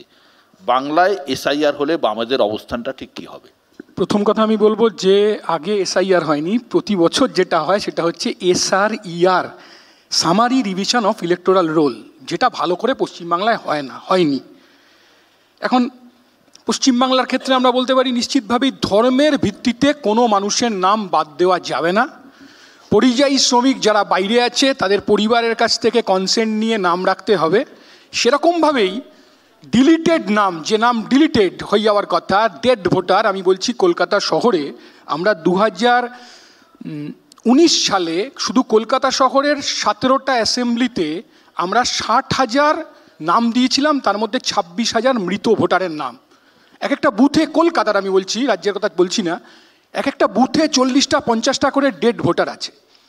এটা কিন্তু SRER করেই বাদ দেওয়া যেত, এর সাথে অনুপ্রবেশ কেন? এখন আচ্ছা, বিজেপির লোকেরা আসল কথাটাই তো বলছে না, জনগণনা বন্ধ হয়ে আছে কেন এতদিন ধরে? জনগণনাটা চালু করছেন না কেন? তাই তো মিটে যেত। আসামে কি করলেন? ডিভোটার করলেন, কাদেরকে ঢোকালেন ক্যাম্পে? আমরা তো জানি সে কথাটা হচ্ছে অনুপ্রবেশের সাথে এর কোনো সম্পর্ক নেই। এখন বিজেপির মুশকিল হচ্ছে, বিজেপি এখন বলছে পানি বললেই নাকি মুসলমান, বিজেপি বলছে লুঙ্গি পরা দেখলেই নাকি মুসলমান। এই তো অদ্ভুত, মানে আমার বাবা তো বাড়িতে দেখেছি লুঙ্গি পরতে। পানি শব্দটা এসছে কোথা থেকে জানতে হবে তো। এখন বিজেপির সংস্কৃত থেকে পানি শব্দটা এসে, মুশকিল, কম জানলে সমস্যা। এবার পানি শব্দটা দেখবে বিজেপির সর্বভারতীয় যেসব প্রোগ্রাম হয় তাতে দেখবে অমিত শাহ বলছে পানি খাওয়াতে, এদিকে বিজেপির নেতারা বাংলায় বলছে পানি মানেই নাকি মুসলমান, লুঙ্গি মানেই নাকি মুসলমান। এইটা আসলে দেউলিয়াপনা, এটা দেউলিয়াপনা বলে এটাকে। আর SIR অনুপ্রবেশ কার জন্য হচ্ছে? রোহিঙ্গা মানুষ দেখলেই বলছে রোহিঙ্গা, মুসলমান দেখলেই বলছে রোহিঙ্গা। এটা কি হচ্ছে? এটাতে যেটা হচ্ছে, যত বেশি শুভেন্দু অধিকারী মুসলমান করছে তত বেশি তৃণমূল কংগ্রেসের লাভ হচ্ছে, এবং তৃণমূল কংগ্রেস থেকে যাওয়া বিজেপিতে যাওয়া লোকেরা তারা আসলে আক্ষরিক অর্থে তৃণমূলের সুবিধা করে দিচ্ছে। আর SIR সাহায্য করবো আমরা, দরকার পাড়ায় পাড়ায় ক্যাম্প করবো, মানুষের কাছে 2002-এর তালিকা কেন দেখতে হবে বলুন তো? 2002 সালে কি 1990-এর তালিকা দেখতে হয়েছিল নাকি? কেন মানুষকে 2002 সালের তালিকা দেখাতে হবে? কেন আধার কার্ড করার সময় ফেক আধার কেন হয়? এটা জানি আমরা, 500 টাকা দিলে ফেক আধার হয়। কেন ফেক আধার হয়? জনপ্রতিনিধিরা দায়িত্ব নেন না কেন? কেন অনুপ্রবেশের জন্য শুধু তৃণমূল দায়িত্ব বুঝলাম, সার্টিফিকেট দিয়ে দেয়, তাহলে বিএসএফ কি করছে? বিএসএফ এর ভূমিকা একদম জব্র, এটা কিন্তু বিএসএফ অভিযোগ বারবার উঠছে। কৌস্তবদার তাহলে এই প্রশ্নেরও উত্তর দিতে হবে, এবং জোট সঙ্গী তৃণমূল কংগ্রেস সবাইকে নিয়েই উত্তর দিতে হবে যে 450 কিলোমিটার বর্ডার যেখানে ফেন্সিং করতে দেয়নি, কেন্দ্রের তরফ থেকে 19টা চিঠি লেখা হয়েছিল, কেন দেয়নি? পার্থদা, বর্ডারের দায়িত্ব যাদের কাঁধে তারা নিজেদের ব্যর্থতা অন্যের কাঁধে ঠেলে দিতে চাইছে। এরকম হয় নাকি যে আগে আমরা অনুমতি দিইনি, এখন অনুমতি দিয়ে দিয়েছি? এটা কেন্দ্রীয় সরকারের দায়িত্বের মধ্যে পড়ে অনুপ্রবেশ ঠেকানো। যারা অনুপ্রবেশ ঠেকাতে ব্যর্থ তারা যদি অন্য কোনো রাজ্য সরকারের ঘাড়ে দোষ চাপায়, মানুষ তো এগুলো বোঝে। আমার বক্তব্য হচ্ছে, অনুপ্রবেশ যদি কেউ করে থাকে, ধরলাম বর্ডার সিকিউরিটি ফোর্সের দোষ, আমাদের দোষ, তৃণমূল কংগ্রেসের দোষ, সেখানেও তো বিভিন্ন ধর্মের মানুষ ঢুকেছে। এরকম তো হয়নি যে শুধু এক ধর্মের মানুষ ঢুকেছে, বিভিন্ন ধর্মের মানুষ। অনেক সময় 71 সালে যুদ্ধের পর প্রচুর হিন্দু মানুষ বাংলাদেশ থেকে হয়তো এখানে এসে বসবাস করছে, হয়তো, আমি কিন্তু কনফার্ম বলতে পারবো না।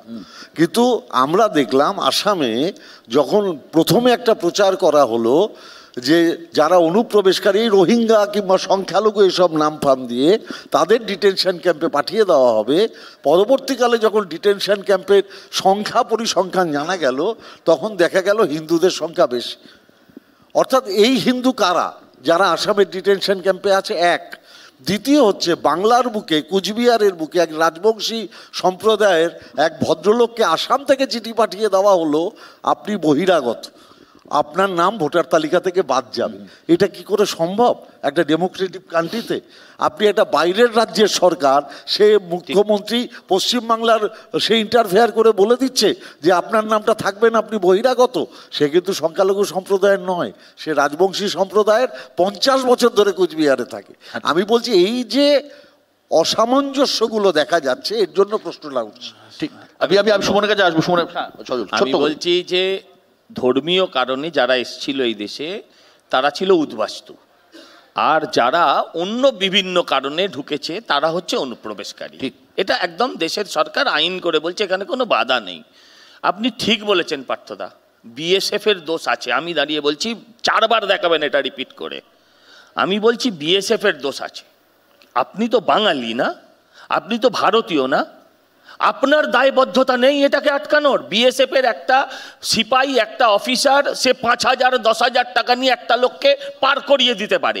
রোজ গরু পাচার হয়, বিএসএফ এর দোষ আছে। আমি বিএসএফ এর মুখপত্র নয়, কিন্তু বাংলার বাঙালির কাছে, যারা বাংলা অস্মিতার কথা বলে, তাদের কাছে প্রশ্ন রাখতে চাই, তাদের দায়বদ্ধতা নাই, তাদের দায়িত্ব নেই। আপনি 1 মিনিট, 450-500 কিলোমিটার ফেন্সিংয়ের কথা বললেন, বলতে পারলেন না যে এটা আপনি কখনো মন্ত্রিসভায় ছিলেন কিছুদিন আগেও, আপনি সেখানে দাঁড়িয়ে কখনো বলেননি যে এটা আমাদের বিএসএফ এর হাতে তুলে দেওয়া উচিত। 50 কিলোমিটার তারা এরিয়া চেয়েছিল, বিরোধিতা করেছিলেন আপনি। ঠিক, বিরোধিতা করেছিলেন, এগুলো ভুলে যাবেন না পার্থদা। ঠিক ঠিক, সুমনের কাছে আসবো। সুমন, এ রাজ্যে পশ্চিমবঙ্গে আমরা দীর্ঘদিন যারা সাংবাদিকতা করেছি তারা জানি যে একটা সময় পশ্চিমবঙ্গে 4 থেকে 6% ভোটে বিজেপি ঘোরাফেরা করতো। এ রাজ্যে বিজেপির যে উত্থান, সেটা মেরুকরণের রথে সওয়ার হই, এ নিয়ে কোনো সন্দেহ নেই। আর কৌস্তুভরা যেটুকু ট্রান্সফার করেছে সেটা কি আছে, ঠিক আছে। তাই বিষয়টিকে সুমনদা লালাতঙ্ক হয়েছে। কৌস্তবদের থেকে আমরা ডাইরেক্ট পাইনি, না উত্তর দিতে হবে। কৌস্তবদের থেকে ডাইরেক্ট পাইনি, ভায়া এসছে। কৌস্তবদের থেকে আপনার মানে এখন আধুনা তৃণমূল আপনি, সেখান থেকে আবার আমাদের ডাইরেক্ট পাইনি আমরা, বললে হবে না। আমাদের ভোট নাকি বিজেপিতে চলে গেছে, বসে আছে কে সজল ঘোষ, ওখান থেকে ভায়া এসছে, ভায়া। বিশদে আমি কিন্তু সজলের প্রশ্নের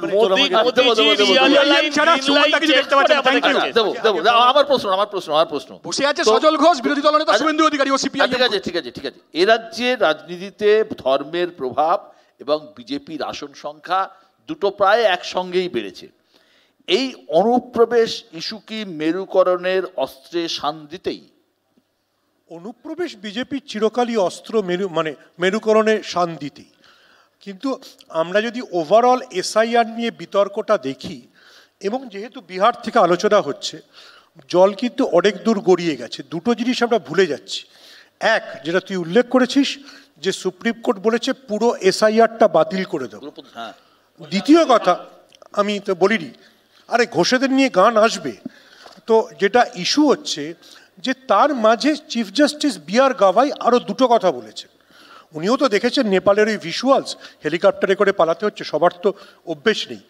উনি বলেছেন, আমি এখনো আমি কিন্তু বলিনি যে কারা পালাবে, যেটা উনি বলেছেন যে আপনারা কি নেপাল বাংলাদেশ দেখে বুঝছেন না যে কি হতে পারে।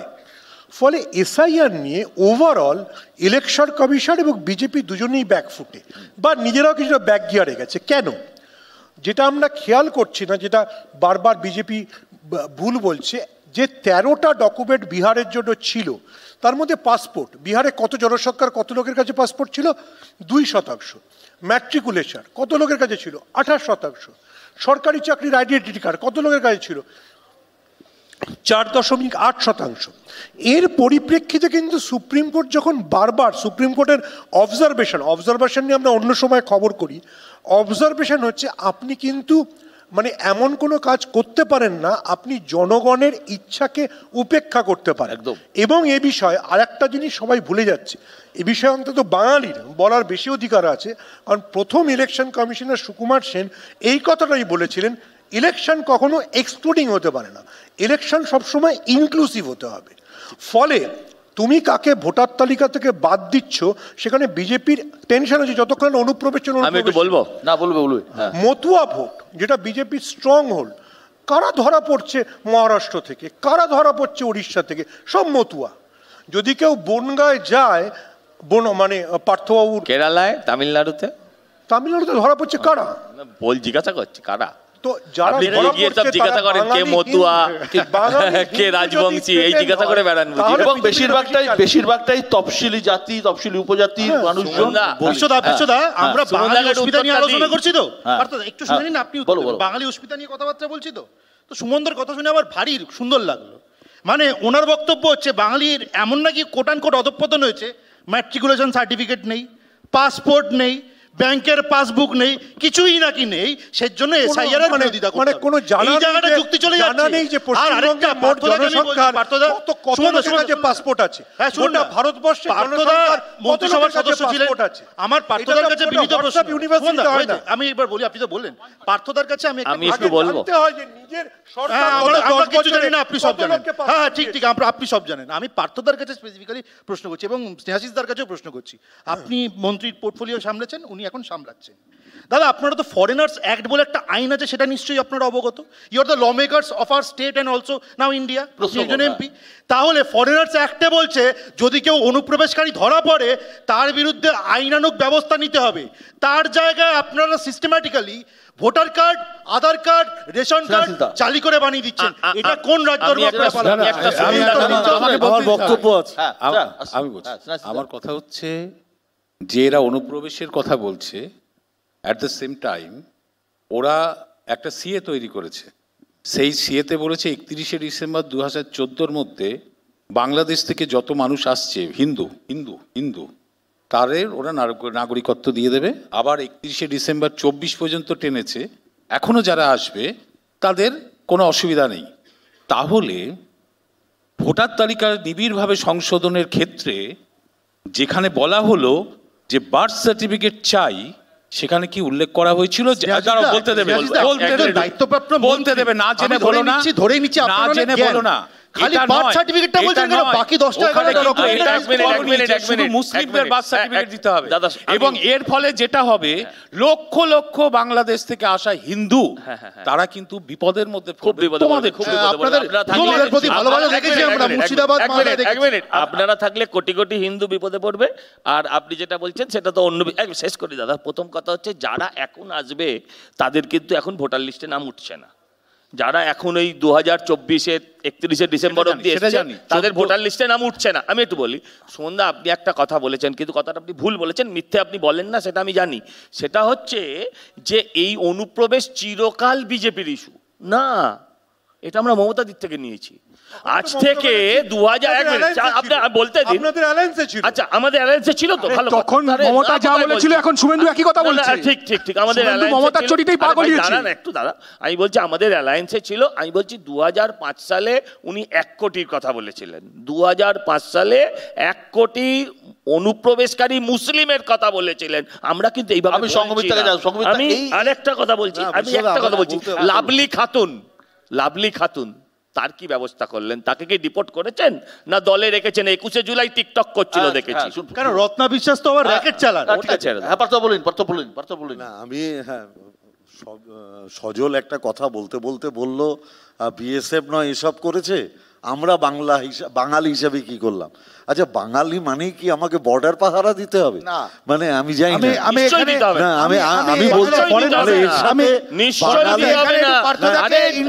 নিজের পাড়া পাহারা দিন, তাহলেই যথেষ্ট হবে। বর্ডার কি? আমি তো কারোর ব্যাপারে বাধা দিইনি, আমি কারোর বক্তব্যের সময় কথা বলি, বর্ডারটা বাধা দিই, আমি তো কারোর বক্তব্যের সময় কথা বলি না। মানে আমাদের তাহলে এখন কি কেন্দ্রীয় সরকার এইটা বলে দিচ্ছে যে এখন আমাদের বর্ডার পাহারা দিতে হবে? অমিত শাহ একবার যেতে হবে, ছোট্ট করে, একদম বিষয়টা অত্যন্ত ছোট, কিন্তু বলো ছোট নয়, বড় বিষয়টা কি জানেন তো পার্থদা, কেউ বলছে না যে রাজ্য প্রশাসন দায়ী, বলছে একথাই যারা ওই বর্ডার থেকে 50 কিলোমিটার 100 কিলোমিটার রেডিয়াসের মধ্যে আপনার দলের নেতা কর্মীরা যারা রয়েছে, যারা ইল্লিগালি যারা অনুপ্রবেশ করে ভিতরে ঢুকছে, আপনারা তাদের জমি বাড়ি দোকান করিয়ে দিচ্ছেন, আধার কার্ড ভোটার কার্ড কিভাবে বানানো যায় করে পুরো পরিবারটাকে আপনাদের ভোট ব্যাংকে কনভার্ট করছেন। এটা একদম এটাই যদি হয় এক সেকেন্ড, এইটাই যদি হয় তাহলে বর্ডারের সিটগুলোতে আমরা হারছি কি করে? যদি আমরা আপনারা ঝগড়া করবেন না, তাহলে আমরা হারছি কি করে? ভোট করতে হবে। তাহলে বাগদায় হারছি কি করে? বনগাঁয় হারছি কি করে? সীমান্তবর্তী সব জায়গাগুলোতে তো আমরা হারছি।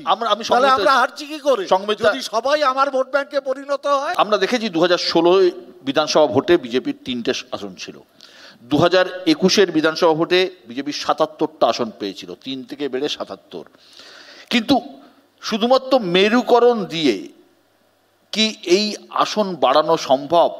পশ্চিমবঙ্গের রাজনীতি যেদিকে গড়াচ্ছে বা যেদিকে গড়ায়, একজন রাজনৈতিক সচেতন মানুষ হিসেবে আপনি কি মনে করেন যে ভোট যেভাবে হচ্ছে বা হতে চলেছে, একটা বাইনারি তৈরি হয়ে গেছে, হয় হিন্দু হয় মুসলমান মধ্যে একটা, বাঙালি কি মনে করছে কোন দিকে এই জল গড়াচ্ছে? আমি প্রথমেই একটা কথা বলি, কিছুক্ষণ আগেই আমি বলেছিলাম যে রাজনীতিকে মলিন হতে দেবেন না। রাজনীতির মুখ্য বিষয় হওয়া উচিত রুজি রোজগার। সেই রুজি রোজগারের বিষয়কে যদি মুখ্য না করে আমরা দৃষ্টিটাকে যদি অন্যদিকে ঘোরানোর চেষ্টা করি, তার মধ্যে একটা অবশ্যই রাস্তা আইডেন্টিটি পলিটিক্স। আইডেন্টিটি পলিটিক্স সারা পৃথিবীতে বিভিন্নভাবে ব্যবহার করা হচ্ছে, আমাদের জায়গাতেও হচ্ছে। এটার কোনো অন্যথা এই মুহূর্তে যে হচ্ছে তা কিন্তু নয়। একটু এর মধ্যে বলে নিই বিহারের কথা। বিহারের SIR নিয়ে কথা বলা হচ্ছে এবং সেখানে অনেকের নাম বাদ গেছে, সংখ্যা আপনারা সবাই প্রায় জানেন, আমার থেকে অনেক বেশি হয়তো জানেন। সেখানে একটা জিনিসটা লক্ষ্য করে দেখবেন, মেয়েদের সংখ্যা কতজন মেয়েদের নাম ওখানে বাদ গেছে। তার একটা বড় কারণ হলো যে ওইসব অঞ্চলে মেয়েরা সাধারণত মাইকা মানে তার পিতৃঘরের নামটা রাখতে পছন্দ করে, এই কারণে যে অন্তত ভোটের অজুহাতে তারা একটু কি বলবো, বাপের বাড়ি যাকে বলা হয় প্রচলিত ভাষায়, সেই বাড়ি যেতে পারে। কিন্তু তাদেরকে কিন্তু খুঁজে পাওয়া যায় না যখন এই সার্ভেগুলো হয়। ফলে মেয়েদের নামও কিন্তু যে কথাটা কেউই প্রায় বলে উঠছে না, কেউ কাস্ট আইডেন্টিটি বলছে, কেউ রিলিজিয়ান আইডেন্টিটি বলছে, একটা বড় আইডেন্টিটি আমরা। এরপরে আসছি যে বিষয়টা যে এখানে এর গুরুত্ব কি, কিভাবে আইডেন্টিটি পলিটিক্সকে সামনে রেখে রাজনীতি তার গতি প্রকৃতি নিয়ন্ত্রণ করছে। হ্যাঁ, পশ্চিমবঙ্গে থেকেই এসেছে রাজনীতির চর্চা, যে রাজনীতিকে আমরা সম্মান করি এবং রাজনীতির বিভিন্ন ব্যাকরণ পরিবর্তন ঘটছে, সেটা বিশ্বে ঘটছে। বিশ্বের যে ডিকটেশন রয়েছে তার বাইরে পশ্চিমবঙ্গও নয়, সর্বভারতীয় তো নয়। এখানে যে ডিকটেশনটা আসছে সেটা মূলত ধর্ম এবং হিন্দুদের মধ্যে যে কাস্ট আইডেন্টিটি, যেটা অনেকটাই আগের রাজনীতির চর্চার মধ্যে দিয়ে নিয়ন্ত্রিত হতো, সেটা কিন্তু অনেকটা উঠে এসেছে। ফলে তার প্রভাব কিন্তু অবশ্যই আগামীকালের রাজনীতিতে থাকবে। দিদিকে একটা বিষয় একটু মানে বলবো, দিদি একটা কথা সঠিক বলেছেন যে রাজনীতির মূল বিষয় হচ্ছে রুজি রোজগার। তৃণমূল যেদিন উঠে যাবে, 76-এ মন্বন্তরের থেকে বড় ভয়ানক হ্যাঁ আপনার আসবে, মন্বন্তর আসবে, যে এত লোক বেকার হয়ে যাবে। আরেকটা কথা বলে নি দিদি, আপনার প্রশ্নের উত্তরটা দিয়ে নি। এক বলে নি এই দেখো জোট জোট জোট জোট জোট করে ফেলছো, জোট করে ফেলছো। আচ্ছা দাঁড়াও এক মিনিট, আরেকটা কথা বলি, দিদির প্রশ্নের উত্তরটা দিয়ে দিস আশিস দা। দেখুন আপনি বলছেন বটে যে বিহারে মেয়েদের নাম বাদ গেছে। দেখুন এটা শুনলে সত্যি খারাপ লাগে, কিন্তু আমার প্রশ্ন হচ্ছে এটা কলকাতার ঠান্ডা ঘরে বসে কি লাভ? পাটনা, বিহার, পূর্ণিয়া, আরো যত জেলা আছে, গয়া, দারভাঙ্গা, সেখানকার মহিলারা কিন্তু এই অভিযোগ করছে না দিদি, যে তাদের নাম বাদ গেছে। না না, বলবার জায়গায় কিন্তু আমাদের একটু মনে রাখবেন, আমাকে দেখে সব মেয়ের প্রতিনিধি আপনি ভাববেন না। আপনি ভাবছেন আমাদের আম জনতা যে রুরাল ইন্ডিয়া, সেই রুরাল ইন্ডিয়ার মেয়েদের কথা একটু ভাবুন। যে 1,67,000 আবার অ্যাপ্লাই করেছে, তাদের মধ্যে 87,000ই মহিলা। আমার কথাটা হচ্ছে যে আমাদের প্রতিবাদ বা লড়াই যাই বলুন, একটাই কারণে যে প্রকৃত ভোটার যেন বাদ না যায়, সেটা আমরা লক্ষ্য রাখবো এবং আমাদের লড়াই চলবে। এটা একটা। যে ধর্মীয় কারণে ভোট বিজেপির বেড়েছে, এটার সাথে আমি খুব একটা একমত নই বাংলার ক্ষেত্রে, কারণ বাংলার মানুষ অনেক সচেতন এবং ওইভাবে তাদের শিক্ষা, সংস্কৃতি এবং তার যে ঐতিহ্য, সেখানে ওইভাবে ধর্মীয়ভাবে প্রভাব ফেলা যায় না। আমি 2016 সালের কথা বলছি। 16 সালে তৃণমূল কংগ্রেস বাংলায় ভোট পেয়েছিল 2,45,00,000। 19 সালে তৃণমূল কংগ্রেস ভোট পেল 2,47,00,000, 2 লক্ষ ভোট বেড়ে গেল। পুরো সিপিএম পার্টির 22 লক্ষ ভোট, 1.5 কোটি ভোট চলে গেল বিজেপিতে। পলিটিক্যালি বিজেপিকে শক্তি দিয়েছে সিপিএম পার্টি, ধর্মের বিষয় না। তাহলে আমাদেরও ভোট আশিসদার এই উত্তরের সূত্র ধরে অভ্রর কাছে আসবো। অভ্র, বিজেপির বাংলা দখলে সব থেকে বড় বাধা বাঙালি ভদ্রলোকেরা, তথাকথিত ভদ্রলোক।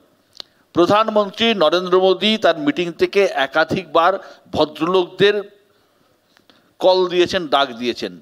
আমি ব্যক্তিগতভাবে কিছুদিন আগে আরএসএসের একজন শীর্ষ নেতা কলকাতায় এসেছিলেন, তার সাথে দেখা করতে গিয়েছিলাম। সেখানে তিনিও কিন্তু সাংবাদিকদের সামনে একই কথা বলেছেন যে বাঙালি ভদ্রলোকদের আমাদের দলে টানতে হবে, কাছে টানতে হবে।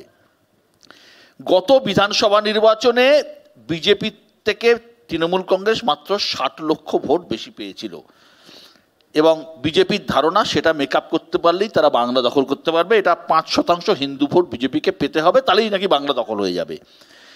এই বিজেপির নজরে থাকা এই 5% হিন্দু ভোট আসলে শহুরে শিক্ষিত হিন্দু বা হিন্দু ভদ্রলোক যাদের ভোট এখনো বিজেপি পাচ্ছে না, তাদের মন পেতেই এই যে বাঙালি আবেগ ছোঁয়ার চেষ্টা বিজেপি করছে, সেটাই কি আসল অস্ত্র বিজেপির?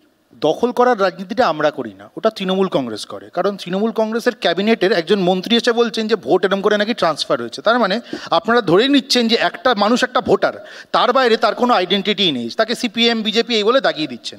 আর এগুলো নাকি খুব সুন্দর চাইনিজ চেকার্স খেলার মতো এখান থেকে ওখানে গুটি চলে যাচ্ছে। আপনারা এভাবে রাজনীতি করেন, খুব ভালো কথা, ব্যালট খাওয়াতেও আপনারা পারদর্শী। এই রাজনীতি বা এই দৃষ্টিভঙ্গিতে ভারতীয় জনতা পার্টি কিন্তু রাজনীতি করে না, ক্যাটাগরিক্যালি বলে দিলাম। এবার বলছি বাঙালির পার্টি ভারতীয় জনতা পার্টি। এই যে সিপিএম এর থেকে বিজেপিতে ভোট ট্রান্সফার হয়েছে, তার উদাহরণ ভোট কি পৈতৃক সম্পত্তি নাকি? এক সেকেন্ড, বিশ্বর মনে আছে যে তপন শিকদার কি জাদুমন্ত্রে দমদমে জিতেছিলেন এবং তৃণমূলের নেতারা এই জেল থেকে ওই জেলে ট্রান্সফার হয়। আমি জানি যেটা যে পুরোটা বলো না। তপন শিকদার কার সাথে জড়িয়েছিল? তপন শিকদার পুরোটা বলুন। তপন শিকদার কার জোটে ছিল? তৃণমূল জিতিয়েছিল তিনজন এমপি কে, মনে থাকে? সেটা বলতে হবে তো। তৃণমূলের জোট। অভ্র বলল বিজেপি বাঙালিদের পার্টি, একদম ঠিক। তার কারণ এই জিনিসটাই, ন্যারেটিভটাই তৃণমূল কংগ্রেস বারবার বিজেপিকে দাগিয়ে দিতে চাইছে যে বিজেপি অবাঙালিদের পার্টি। এটার মোকাবিলা তো অভ্র পরিষ্কার বললো যে আমরা বাঙালিদের পার্টি এবং বাঙালি অস্মিতাও আমাদের লক্ষ্য। আমরা তো অবাঙালিদের এমপি করে পাঠাইনি, এবার ওনার কলিগস হবে অবাঙালি, তাই উনি আমি এটা আমাকে বলো। শ্যামাপ্রসাদ মুখার্জি বিজেপির প্রতিষ্ঠাতা না, শ্যামাপ্রসাদ মুখার্জি জনসংঘের প্রতিষ্ঠাতা। এক।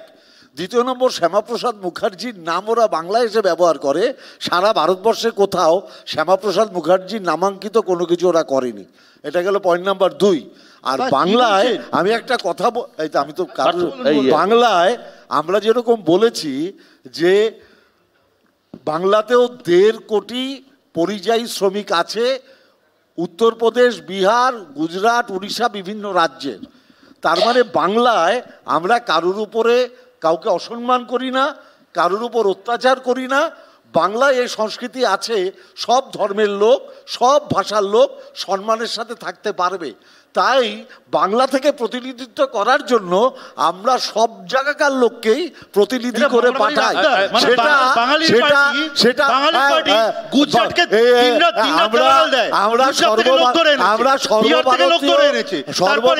আমরা সর্বভারতীয় তৃণমূল কংগ্রেস আমরা বলি, আমি ভীষণ দুঃখের সাথে বলতে হয়, আন্দামান যারা যাবজ্জীবন কারাদণ্ডের দণ্ডিত ছিল তাদের মধ্যে থেকে দেওয়ালে যে নামগুলো লেখা ছিল, এই বারিন ঘোষ আর উল্লাসকর দত্তের নাম মুছে দিয়েছে। বারিন ঘোষ, উল্লাসকর দত্তের নাম মুছে দিয়েছে। সুন্দর বায়নারি চলছে। বিশ্বদা একটু আগে বায়নারির প্রশ্ন করেছিলেন ম্যাডামকে। বাঙালির কাছে যাই বলুক না কেন, বাঙালির কাছে দুর্গাপুজোর থেকে বড় আবেগ আর কিছু নেই। রবীন্দ্রনাথ লিখেছিলেন, দৈন্যের দিন অনেক আছে, আজ উৎসবের দিন।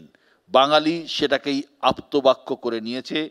তাই যে সারা বছর ধর্মে থাকে না, সেও দুর্গাপুজোয় থাকে। এই দুর্গাপুজোর মণ্ডপে বাংলাতেই প্রতিবাদের কথা লেখা হয়, এই বাংলাতেই দুর্গাপুজোর মণ্ডপে রাজনীতির কথাও লেখা হয়।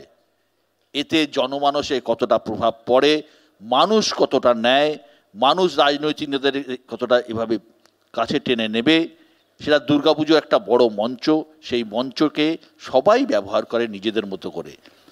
যাই হোক, রাজনীতি যাই হোক, উৎসবের দিন, উৎসবের সময় সবাইকে আগাম শারদোৎসবের শুভেচ্ছা। সবাই ভালো থাকবেন, সুস্থ থাকবেন।